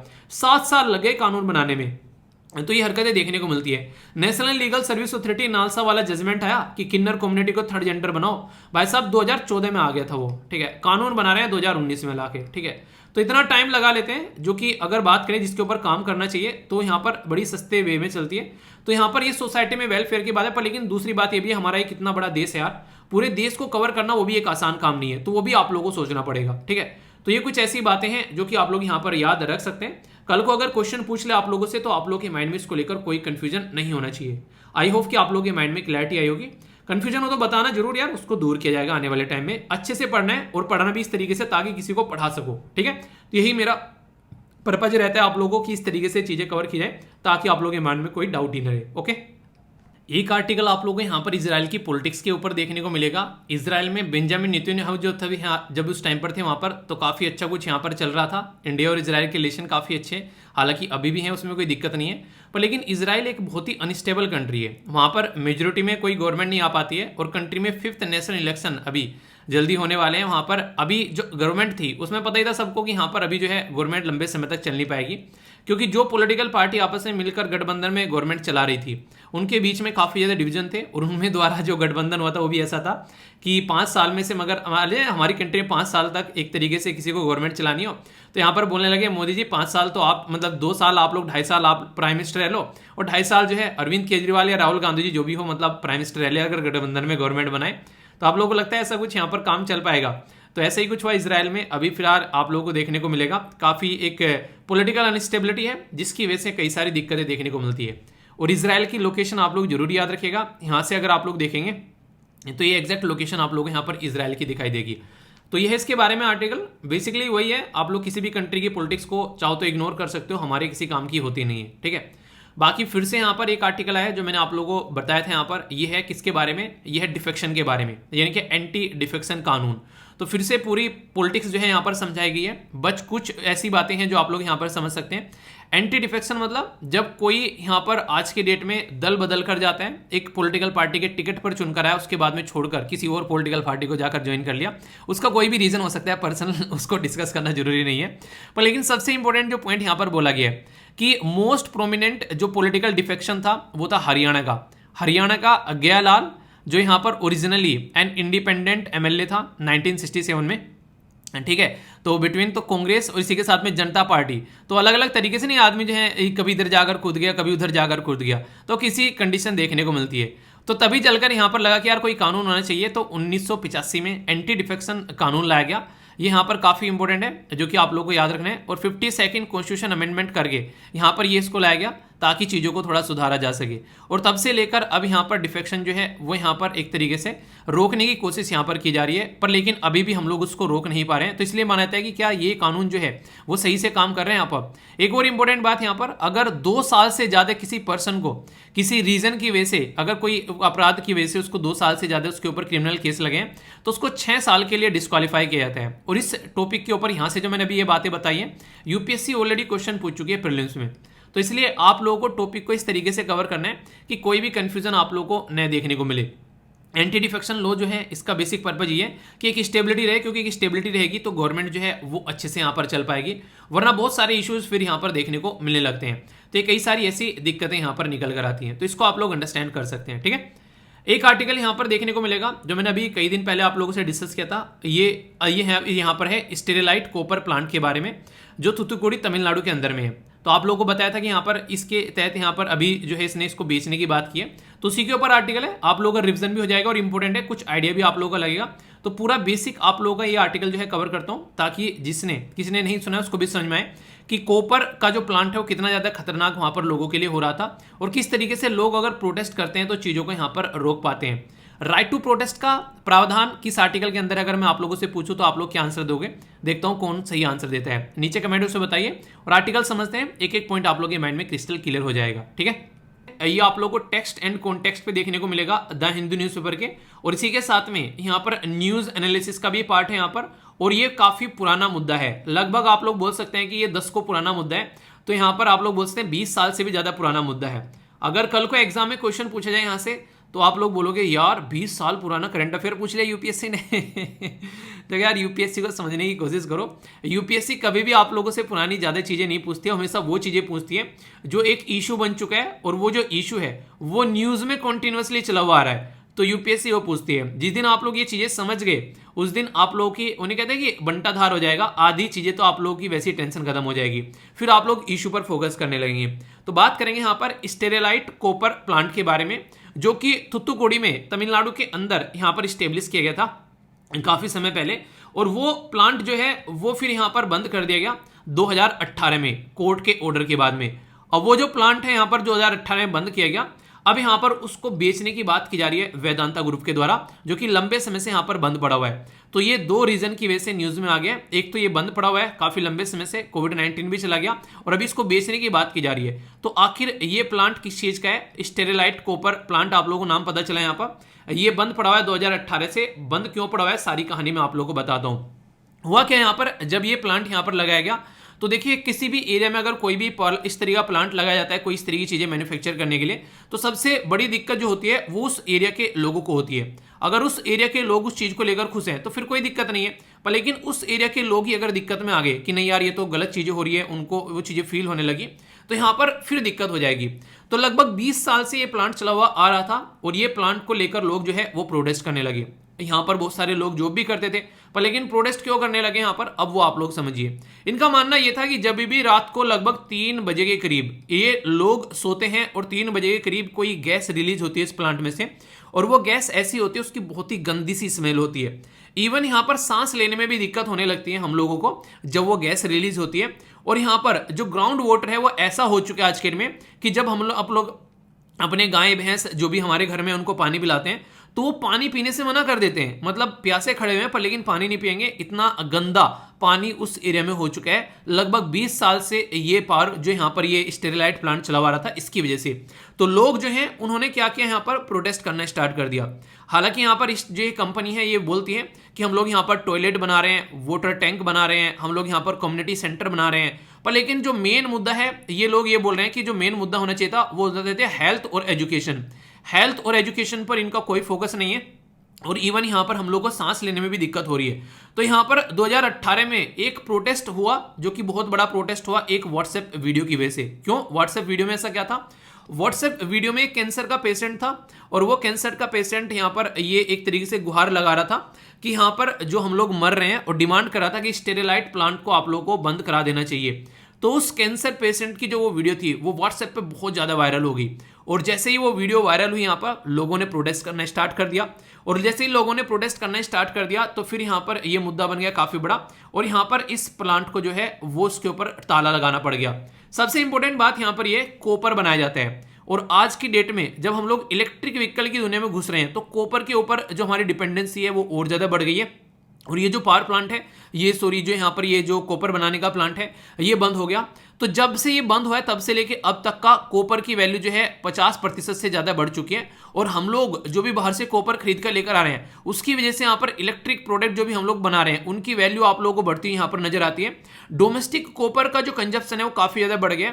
3 लाख रुपए पर टन के हिसाब से हम लोग कॉपर खरीद रहे हैं, ठीक है, आप लोग देख सकते हैं, तो काफी महंगा। और 50% यहाँ पर अभी और भी रीजन की वजह से वैल्यू बढ़ गई है, जिसकी वजह से यहाँ पर दिक्कतें देखने को मिल रही है। आप लोग बोलेंगे क्या अकेला ही प्लांट था यार ये देश में, और कोई प्लांट नहीं था? एक और प्लांट है जो कि यहाँ पर हिंदाल्को, पर लेकिन आप लोगों को पता है जैसे मैं अकेला टीचर अगर पढ़ाने बैठूं सबको तो ये पॉसिबल नहीं है, ठीक है। इसीलिए आप लोगों को मैं बोलता हूं कि जो भी आप लोग पढ़ते हो, अगर आप लोग भी किसी को पढ़ाने लगो तो आप लोग जो है हम लोग इस सोसाइटी में एक काफी बड़ा रिवोल्यूशन लेकर आ सकते हैं। जैसे मैं बोलता हूं मैं आप लोगों को पढ़ाता हूं तो आप भी 2-4 लोगों को पढ़ाओ जाकर, ठीक है। नहीं कहता कुछ को मैं पढ़ाता हूँ कुछ को आप पढ़ा दो, ठीक है। इसी तरीके से हम लोग एक तरीके से बहुत ही काम एक चीज़ें चेंज कर सकते हैं। मैं आप लोगों को बोलता हूँ जैसे अभी योगा के बारे में बात की जाए या फिर आप लोग पेड़ लगाने के बारे में बात करें, तो ऐसी चीज़ें जो जिंदगी का पार्ट आप लोग बना सकते हैं, ठीक है। आप लोग लोगों को सिखा सकते हैं, मैं आप लोगों को सिखा रहा हूँ, तो इस तरीके की चीज़ें आगे बढ़ती हैं। तो एक अकेला कुछ नहीं कर पाता है, तो यहाँ पर अकेला प्लांट जो है वो क्या ही कर पाएगा, बहुत सारे प्लांट जो है लगेंगे तभी जाकर यहाँ पर काम चलेगा।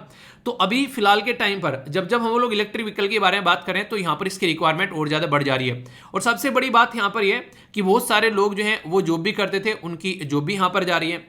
तो यहाँ पर काफ़ी लंबे समय से इसके बंद पड़े होने की वजह से ये बात की जा रही है कि अब यहाँ पर इसको बेचने की बात इनके द्वारा कर दी गई है। 2020 में यहाँ पर ये 2018 का जो स्टेट गवर्नमेंट का ऑर्डर था प्लांट को क्लोज करने का, स्टेट गवर्नमेंट के ऑर्डर के बाद में हाई कोर्ट में जब चीज़ें पहुंची उसने फिर से इसको बंद करने की बात कर दी। आगे केस पहुंच रहा है पर लेकिन उसको ओपन नहीं किया जा रहा है, उस प्लांट को लोगों की हेल्थ को ध्यान में रखते हुए ये बातें यहाँ पर की जा रही है। तो ये प्लांट जो है वो तब से शट डाउन पड़ा है, इसीलिए यहाँ पर ये कंपनी जो है ये इस प्लांट को बेचने की बात अभी यहाँ पर कर रही है। ये तमिलनाडु के बारे में बात की जा रही है, ठीक है। तो लोगों के जो अंदर ट्रस्ट था वो भी यहाँ पर खत्म हो चुका है। तो सबसे बड़ी बात तो यहाँ पर यह है, जिन लोगों के लिए तुम काम कर रहे हो उन लोगों को ही तुम्हारे ऊपर ट्रस्ट नहीं है, तो फिर तुम्हारा काम करने का कोई मतलब भी नहीं है। अगर जिन लोगों के लिए तुम काम कर रहे हो उनको ट्रस्ट है तो फिर दुनिया चाहे इधर की इधर हो जाए, तुम लोगों को वहां पर डटे रहना चाहिए। तो ये बातें देखने को मिलती है, तो ये काफी इंपॉर्टेंट है यहाँ पर, जिसके बारे में आप लोग याद रखते हैं। क्वेश्चन बन जाए कल को यहाँ पर इसके बारे में तो आप लोगों को कंफ्यूजन नहीं होना चाहिए। तो ये पूरी न्यूज़ थी जो कि मैंने आप लोगों को यहाँ पर बता दी। आई होप कि आप लोगों के माइंड में इसको लेकर क्लैरिटी आई होगी। अच्छा, कल मैंने आप लोगों को जो वीडियो दिखाई थी उसके ऊपर कई सारे बच्चों के कमेंट आए, बोला कि सर यहाँ पर आपने ये बोला कि कुछ गलत कर रहे थे। यार मैंने ये नहीं बोला कुछ गलत कर रहे थे, मैंने बोला कि यहाँ पर जो ये पब्लिकली यहाँ पर ये कर रहे थे यहाँ पर, तो ये हालांकि ये सारी चीज़ें क्योंकि हस्बैंड और वाइफ है पर आप प्रॉपर घर पर अपनी जो चीज़ें हैं ये लाइफ को एंजॉय कर सकते हैं, पर लेकिन किस करना भी कोई बुरी बात नहीं है, ठीक है। पर लेकिन यहाँ पर जैसे अगर आप लोगों ने देखा होगा जो ये वीडियो चल रही थी उसमें जो यहाँ पर औरत है वो अपने कपड़े जो है वो सही कर रही थी, उन्हें एक तरीके से जो एक कुछ ऐसी चीज़ देखने को मिल रही है कि थोड़ा सा मतलब उसमें वीडियो को देखकर आप लोगों को फील हो रहा होगा। तो मेरा मतलब ये नहीं था कि यार कोई किसी को हस्बैंड वाइफ को कोई कहीं पर कुछ करने से रोका। बेसिक पर्पज यहाँ पर ये था कि ये चीज़ें जब तुम आप लोग को ऑलरेडी अलाउ है कि आप लोग अपने प्राइवेट स्पेस में कर सकते हैं, तो पब्लिकली खासकर उस जगह पर जहाँ पर ऑलरेडी बच्चे भी हैं और भी कई सारे लोग हैं, अगर उसको थोड़ा सा आप लोग कंट्रोल करो तो कोई बुरी बात नहीं है। ऐसा मेरा बिल्कुल मतलब नहीं था कि सर हस्बैंड वाइफ ने ऐसा क्या गलत कर दिया, कई सारे ये बोल रहे हैं। देखो थॉट्स यहाँ पर 2 जगह डिवाइड हो जाते हैं, एक तो इनका अधिकार है यार कुछ भी कर सकते हैं, हस्बैंड और वाइफ पे किसी ने रोक रखा है, ठीक है। पर लेकिन एक समाज में जिसमें हम लोग रहते हैं तो कुछ लिमिटेशन रहती है क्योंकि वो इसीलिए समाज बना है, ठीक है। आप लोग जिस तरीके से देख सकते हैं, जो चीज़ हम लोग प्राइवेट में कर सकते हैं वो सारी चीज़ें हम लोग पब्लिकली नहीं कर सकते हैं। तो पब्लिकली उसलिए नहीं कर सकते हैं क्योंकि वहाँ पर हर एज का हर प्राणी रहता है, हर तरीके का। तो हो सकता है किसी का माइंडसेट कैसे हो, किसी का कैसे हो। अब यहाँ पर इन्होंने इसको पीटना स्टार्ट कर दिया तो वो एक अलग इशू बन जाता है। तो फालतू का क्यों ही टेंशन लेना है, अपनी लाइफ को अच्छे से एंजॉय करो अपने घर पर, जो भी आप लोग करना है। तो वो वाली बात बोलने का मेरा बेसिक पर्पस था, ठीक है। और आज का क्विज है, ये भी मैं टेलीग्राम पर पोस्ट कर दूंगा, आप लोग इसको जाकर देख लेना। और इसके कल का क्विज के आंसर भी आप लोगों को मिल जाएंगे। ओल्ट न्यूज ट्विटर पर कमेंट करना कितना ज्यादा खतरनाक आप लोगों को पड़ सकता है 4 साल बाद भी, यानी कि इनके द्वारा 2018 में एक ट्वीट किया गया और इनको अभी यहाँ पर अरेस्ट किया गया उस 2018 के ट्वीट की वजह से यहाँ पर। तो ऐसे भी केसेस देखने को मिलते हैं। तो अभी यहाँ पर इसी के बारे में बात की जा रही है। ये जो पर्सन है इनका नाम है मोहम्मद जुबीर, ये ओल्ट न्यूज के को फाउंडर है। तो उसी के चलते काफी ज्यादा क्रिटिसाइज भी यहाँ पर किया जा रहा है कि इस तरीके से कैसे कर सकते हो। तो यहाँ पर 2018 का कमेंट इसलिए उठाया गया यहाँ पर इनको कंट्रोल करने के लिए, क्योंकि ये माना जा रहा है कि इन्होंने गवर्नमेंट के खिलाफ कई सारी बातें बोली है। पर गवर्नमेंट ये बोल रही है कि ये फेक न्यूज की फैक्ट्री है, इस तरीके से फेक न्यूज यहाँ पर फैलाई जा रही है। तो वही है कि फिर से गवर्नमेंट और जो पॉलिटिकल पार्टी है वो डिवाइड हो गई है। तो उसी के बारे में पूरा मुद्दा आप लोगों को देखने को मिलेगा, ठीक है। कर्नाटका जो है वो टेक्स्ट बुक के अंदर एनसीईआरटीज जो भी यहाँ पर बुक्स स्टेट की जो बुक है उसके अंदर चेंज करने जा रहा है। तो उसके अंदर 1 से लेके 10वीं क्लास तक के अंदर कई सारे चैप्टर चेंज करने जा रहा है। देखिए हिस्ट्री को जब चेंज करने की बातें करते हैं ना, तो कई सारे लोग ये बोलते हैं कि हिस्ट्री गलत तरीके से लिखी गई है। देखिए कई बार क्या होता है, इससे कोई पर्टिकुलर पर्सन है वो अपने हिसाब से हिस्ट्री लिखाएगा, अपनी नेगेटिव चीजें वो नहीं लिखवाएगा और पॉजिटिव चीजें हमेशा उसको अप्रिशिएट करवाएगा। दूसरों के बारे में कम लिखवाएगा, अपने बारे में ज्यादा लिखवाएगा। अक्सर हिस्ट्री में ये राजा रजवाड़ों के द्वारा किया गया। तो ये चीजें देखने को मिलती हैं। अगर लगता है सही है तो उसके ऊपर प्रॉपर कमिटी बनाकर चीजों को अच्छे से देखकर उसको सेट किया जाए, क्योंकि एजुकेशन जो है वो बहुत ही बड़ा रोल प्ले करता है एक इंसान के, एक बच्चे के डेवलपमेंट में। अगर वो चीजें नहीं होंगी तो फिर दिक्कतें देखने को मिलेगी। तो इसके बारे में यहाँ पर ये कुछ आर्टिकल है जिसके बारे में आप लोग हल्का सा आइडिया रख सकते हैं कि ऐसा कुछ चल रहा है। बाकी आप लोगों को सारी चीजें पता ही है कि किताब एक लाइफ का एक अच्छा पार्ट होती है। अगर ढंग से लेकर चला जाएगा तो सारी चीजें सही से रहेंगी। सुप्रीम कोर्ट जो है वो यहाँ पर अभी थोड़ा सा सांस लेने का एक तरीके से जगह दे दी है। 12 जुलाई तक का टाइम दे दिया। जो भी यहाँ पर रिबेल जो एमएलए थे यहाँ पे, ये यहाँ पर बेसिकली विधायक थे, कि 12 जुलाई तक उनको टाइम दे दिया सोचने का। उसके बाद में फिर देखेंगे इनका क्या करना है। ये बातें यहाँ पर निकल कर आ रही है, ठीक है। तो इसके बारे में आप लोग हल्का सा समझ सकते हैं। तो कंफ्यूजन आप लोगों को इसको लेकर नहीं होना चाहिए। कई बार रहता है कि अच्छा क्या है ये, ठीक है। तो हल्का सा आइडिया रहेगा तो आप लोग चीज़ों को अच्छे से अंडरस्टैंड कर पाएंगे। तो ये इसके बारे में बेसिक इन्फॉर्मेशन। बाकी यहाँ पर G7 कंट्रीज के बारे में अगर आप लोग बात करेंगे, प्राइम मिनिस्टर मोदी जो है वो G7 कंट्री को इन्वाइट करने की, भाई साहब आओ हमारे यहाँ पर क्लीन एनर्जी में आकर इन्वेस्टमेंट करो। तो ये है हमारी कंट्री में अगर एनर्जी में, क्लीन एनर्जी में इन्वेस्टमेंट होगा तो हमारे देश को इससे काफ़ी ज़्यादा फायदा होगा, क्योंकि हमारा देश जो है काफ़ी बड़ा देश है। और अगर यहाँ पर एनर्जी में इन्वेस्टमेंट अच्छे से होता है तो वो सारी चीज़ों को हम लोग सुधार पाएंगे। खासकर जो डीजल, पेट्रोल, इन सब चीज़ों के ऊपर डिपेंडेंसी हमारी कम रहेगी और सही तरीके से हम लोग चीज़ों को यूटिलाइज कर पाएंगे, ठीक है। इसी के साथ में आप लोगों को क्या लगता है, जब कोई जज जो है वो सुनवाई करता है, कोई केस सुनाता है, वो आसान रहता है? तो यहाँ पर यही एक जज है जिनको अभी यहाँ पर चीफ जस्टिस बनाया गया उत्तराखंड हाईकोर्ट का। तो ये अपनी कहानियां सुना रहे हैं कि किस तरीके से क्या क्या इश्यूज देखने को मिलते हैं। इनके द्वारा 5872 घंटे जो हैं वो एज ए जज के तौर पर यहाँ पर इनके द्वारा बिताए गए और 2210 के करीब जजमेंट जो है इनके द्वारा डिलीवर किए गए। तो अभी यहाँ पर जो है अगर बात करें कोविड-19 के टाइम पर ऑक्सीजन को लेकर भी कई सारी बातें देखने को मिली थी कि ऑक्सीजन जो है वो उसके बिना इंसान जो है कैसे जिंदा रहेगा। तो उसके बारे में भी यहाँ पर कुछ बातें की जा रही है, ठीक है। तो सीधा सीधा मुद्दा ये है कि यहाँ पर चीज़ें ऐसी हैं कि जज जो है साहब बोल रहे हैं कि आसान नहीं था, आसान नहीं है जिंदगी को ही बताना, ठीक है। वही बातें सब बोली जा रही हैं, ठीक है। बाकी यहाँ पर इंडिया और यूएई जो है यहाँ पर ये रिज्यूम करने वाली हैं ये basically free trade agreement. India और यूएई के ऊपर एक आर्टिकल मुझे आज डिस्कस करना था, पर लेकिन आज नहीं, कल डिस्कस करूंगा, टेंशन मत लेना। एक बात और बता दूं, कई सारे बच्चे बोलते हैं सर आर्टिकल जो है कुछ आर्टिकल बच जाए तो उनका क्या। देखिए अभी महाराष्ट्र के बारे में, एंटी डिफेक्शन के बारे में ये आर्टिकल पिछले मतलब जब से ये चीजें चल रही हैं 4 बार एडिटोरियल के अंदर आ चुका है। एक दिन मैंने आप लोगों को डिटेल में कवर भी कर दिया, अभी भी फिर ओवरव्यू हल्का हल्का सा दे दे रहा हूं। तो रेगुलरली अगर आप लोग डिस्कशन सुनेंगे ना तो आप लोग कुछ नहीं छोड़ेगा। आप लोगों को पता है अग्निपथ स्कीम जो है अब तक भी न्यूज में आ रही है, अब भी आर्टिकल आ रहे हैं उसके ऊपर, ठीक है। एक तो ये बात है कि मैं बैठकर डेली अग्निपथ जो है वो आप लोगों के लिए कवर करता रहूं, तो फिर एक्स्ट्रा चीजें अच्छी चीजें कैसे कवर होगी, ठीक है। जो मुझे लगता है कवर करने लायक है, जैसे मैंने अभी यहाँ पर ये तुतुकुड़ी पावर प्लांट के बारे में आप लोगों को ढंग से फिर से एक्सप्लेन कर दिया, ठीक है। तो जो चीजें मुझे लग रही हैं उसको रिवाइज भी किया जाएगा, टेंशन मत लेना। बस डेली लेक्चर अगर आप लोग नहीं छोड़ोगे तो आप लोगों की कोई चीज नहीं छूटेगी। जब at the end of the day आप लोग एग्जाम में जाकर बैठोगे तो आप लोगों को सेटिस्फेक्शन होगा, इस बात की मैं गारंटी दे सकता हूँ। लेकिन अगर बीच बीच में आप ही लोग गायब हो जाओगे यार, फिर उसमें तो मतलब मैं ही क्या कर पाऊंगा, आप लोग खुद बताइए। तो इसलिए रेगुलर प्रॉपर वे में आप लोगों को लेक्चर सुनना है, बस ये छोटा सा काम आप लोगों को करके चलना है। आज के एसएलवी कमांड तो मैंने बता दिया, और कल की वीडियो के नीचे कमेंट जाकर देखना, यहाँ पर सारे आंसर नहीं लगाया, बहुत सारे डिटेल में आंसर दे रखे हैं उनके द्वारा, एक एक चीज़ों को एक्सप्लेन किया गया काफ़ी अच्छे से, तो देखिएगा उनको आप लोग जरूर आंसर को, ठीक है। आज के 5 शब्द जो आप लोग की वोकैबुलरी को इंप्रूव करने का काम करेंगे, और इनके ऊपर सेंटेंस फॉर्म जरूर करना। कई सारे बच्चे बेहतरीन सेंटेंस फॉर्म कर रहे हैं, इससे पता चलता है कि आप लोग अपनी पढ़ाई को लेकर कितना सीरियस हैं। आंसर राइटिंग में बहुत फायदा होगा अगर सेंटेंस फॉर्म करना स्टार्ट कर दोगे। अमेलगेमेशन के बारे में, या फिर अमेलगेमेट का मतलब होता है मिलाना, किसी चीज को कंबाइन करना, यूनाइट करना, ठीक है। अपेक्स चोटी पर यानी कि शीर्ष पर, शिखर पर आप लोग बोल सकते हैं जब आप लोग अपनी पढ़ाई के अपेक्स पॉइंट पर होंगे जिंदगी में, जब आप लोग अच्छे से पढ़ाई कर रहे होंगे, इसका मतलब आप लोग सिलेक्शन के काफी करीब होंगे। अनमैन्ड यानी कि मानव रहित, अनमैन्ड एयर व्हीकल के बारे में आप लोगों ने सुना होगा, तो ये बात की जा रही है सब्स्यूम, किसी चीज को मिला लेना, ठीक है। जिंदगी में गमों को दूर कर खुशी को मिला लो, ठीक है, तो ये सब्स्यूम हो जाएगा, यानी कि दो चीजों को एक दूसरे के अंदर मिला देना, जैसे कई सारी स्कीम जो सब्स्यूम कर दी जाती है। एस्ट वाइल का मतलब होता है भूतपूर्व यानी कि फॉर्मर, कोई पुरानी चीज, इस तरीके से आप लोग यहाँ पर समझ सकते हैं। सर आज का डिस्कशन जरूर बताना है और अपना एक्सपीरियंस जरूर शेयर करना। पूरी पीडीएफ जो है फ्री ऑफ कॉस्ट टेलीग्राम पर मिल जाएगी, जाकर डाउनलोड कर लेना। ट्विटर, इंस्टाग्राम, फेसबुक पर भी आप लोग मेरे साथ में कनेक्ट रह सकते हैं। आसपास सफाई रखिए, पानी और पेड़ पौधों को सेव कीजिए, पॉलिथीन और प्लास्टिक बैग वगैरह बिल्कुल भी यूज नहीं करने। लाइक या डिसलाइक कर वीडियो बना सकते हैं कैसी लगी है, और वीडियो को रिव्यू जरूर करना कि क्या क्या आप लोगों ने डिस्कस किया है आज की डेट में, और क्या क्या आप लोगों को याद है उसको रिकॉल जरूर करना, ठीक है। और आज का शेड्यूल क्या है वो जरूर लिखिएगा कमेंट बॉक्स में। नेक्स्ट वीडियो में मिलता हूं, तब तक अपना ध्यान रखिए। बड़ों को नमस्ते, छोटों को प्यार, छोटी सी लाइफ एंजॉय करा। मिलता हूं नेक्स्ट वीडियो में, तब तक के लिए जय हिंद।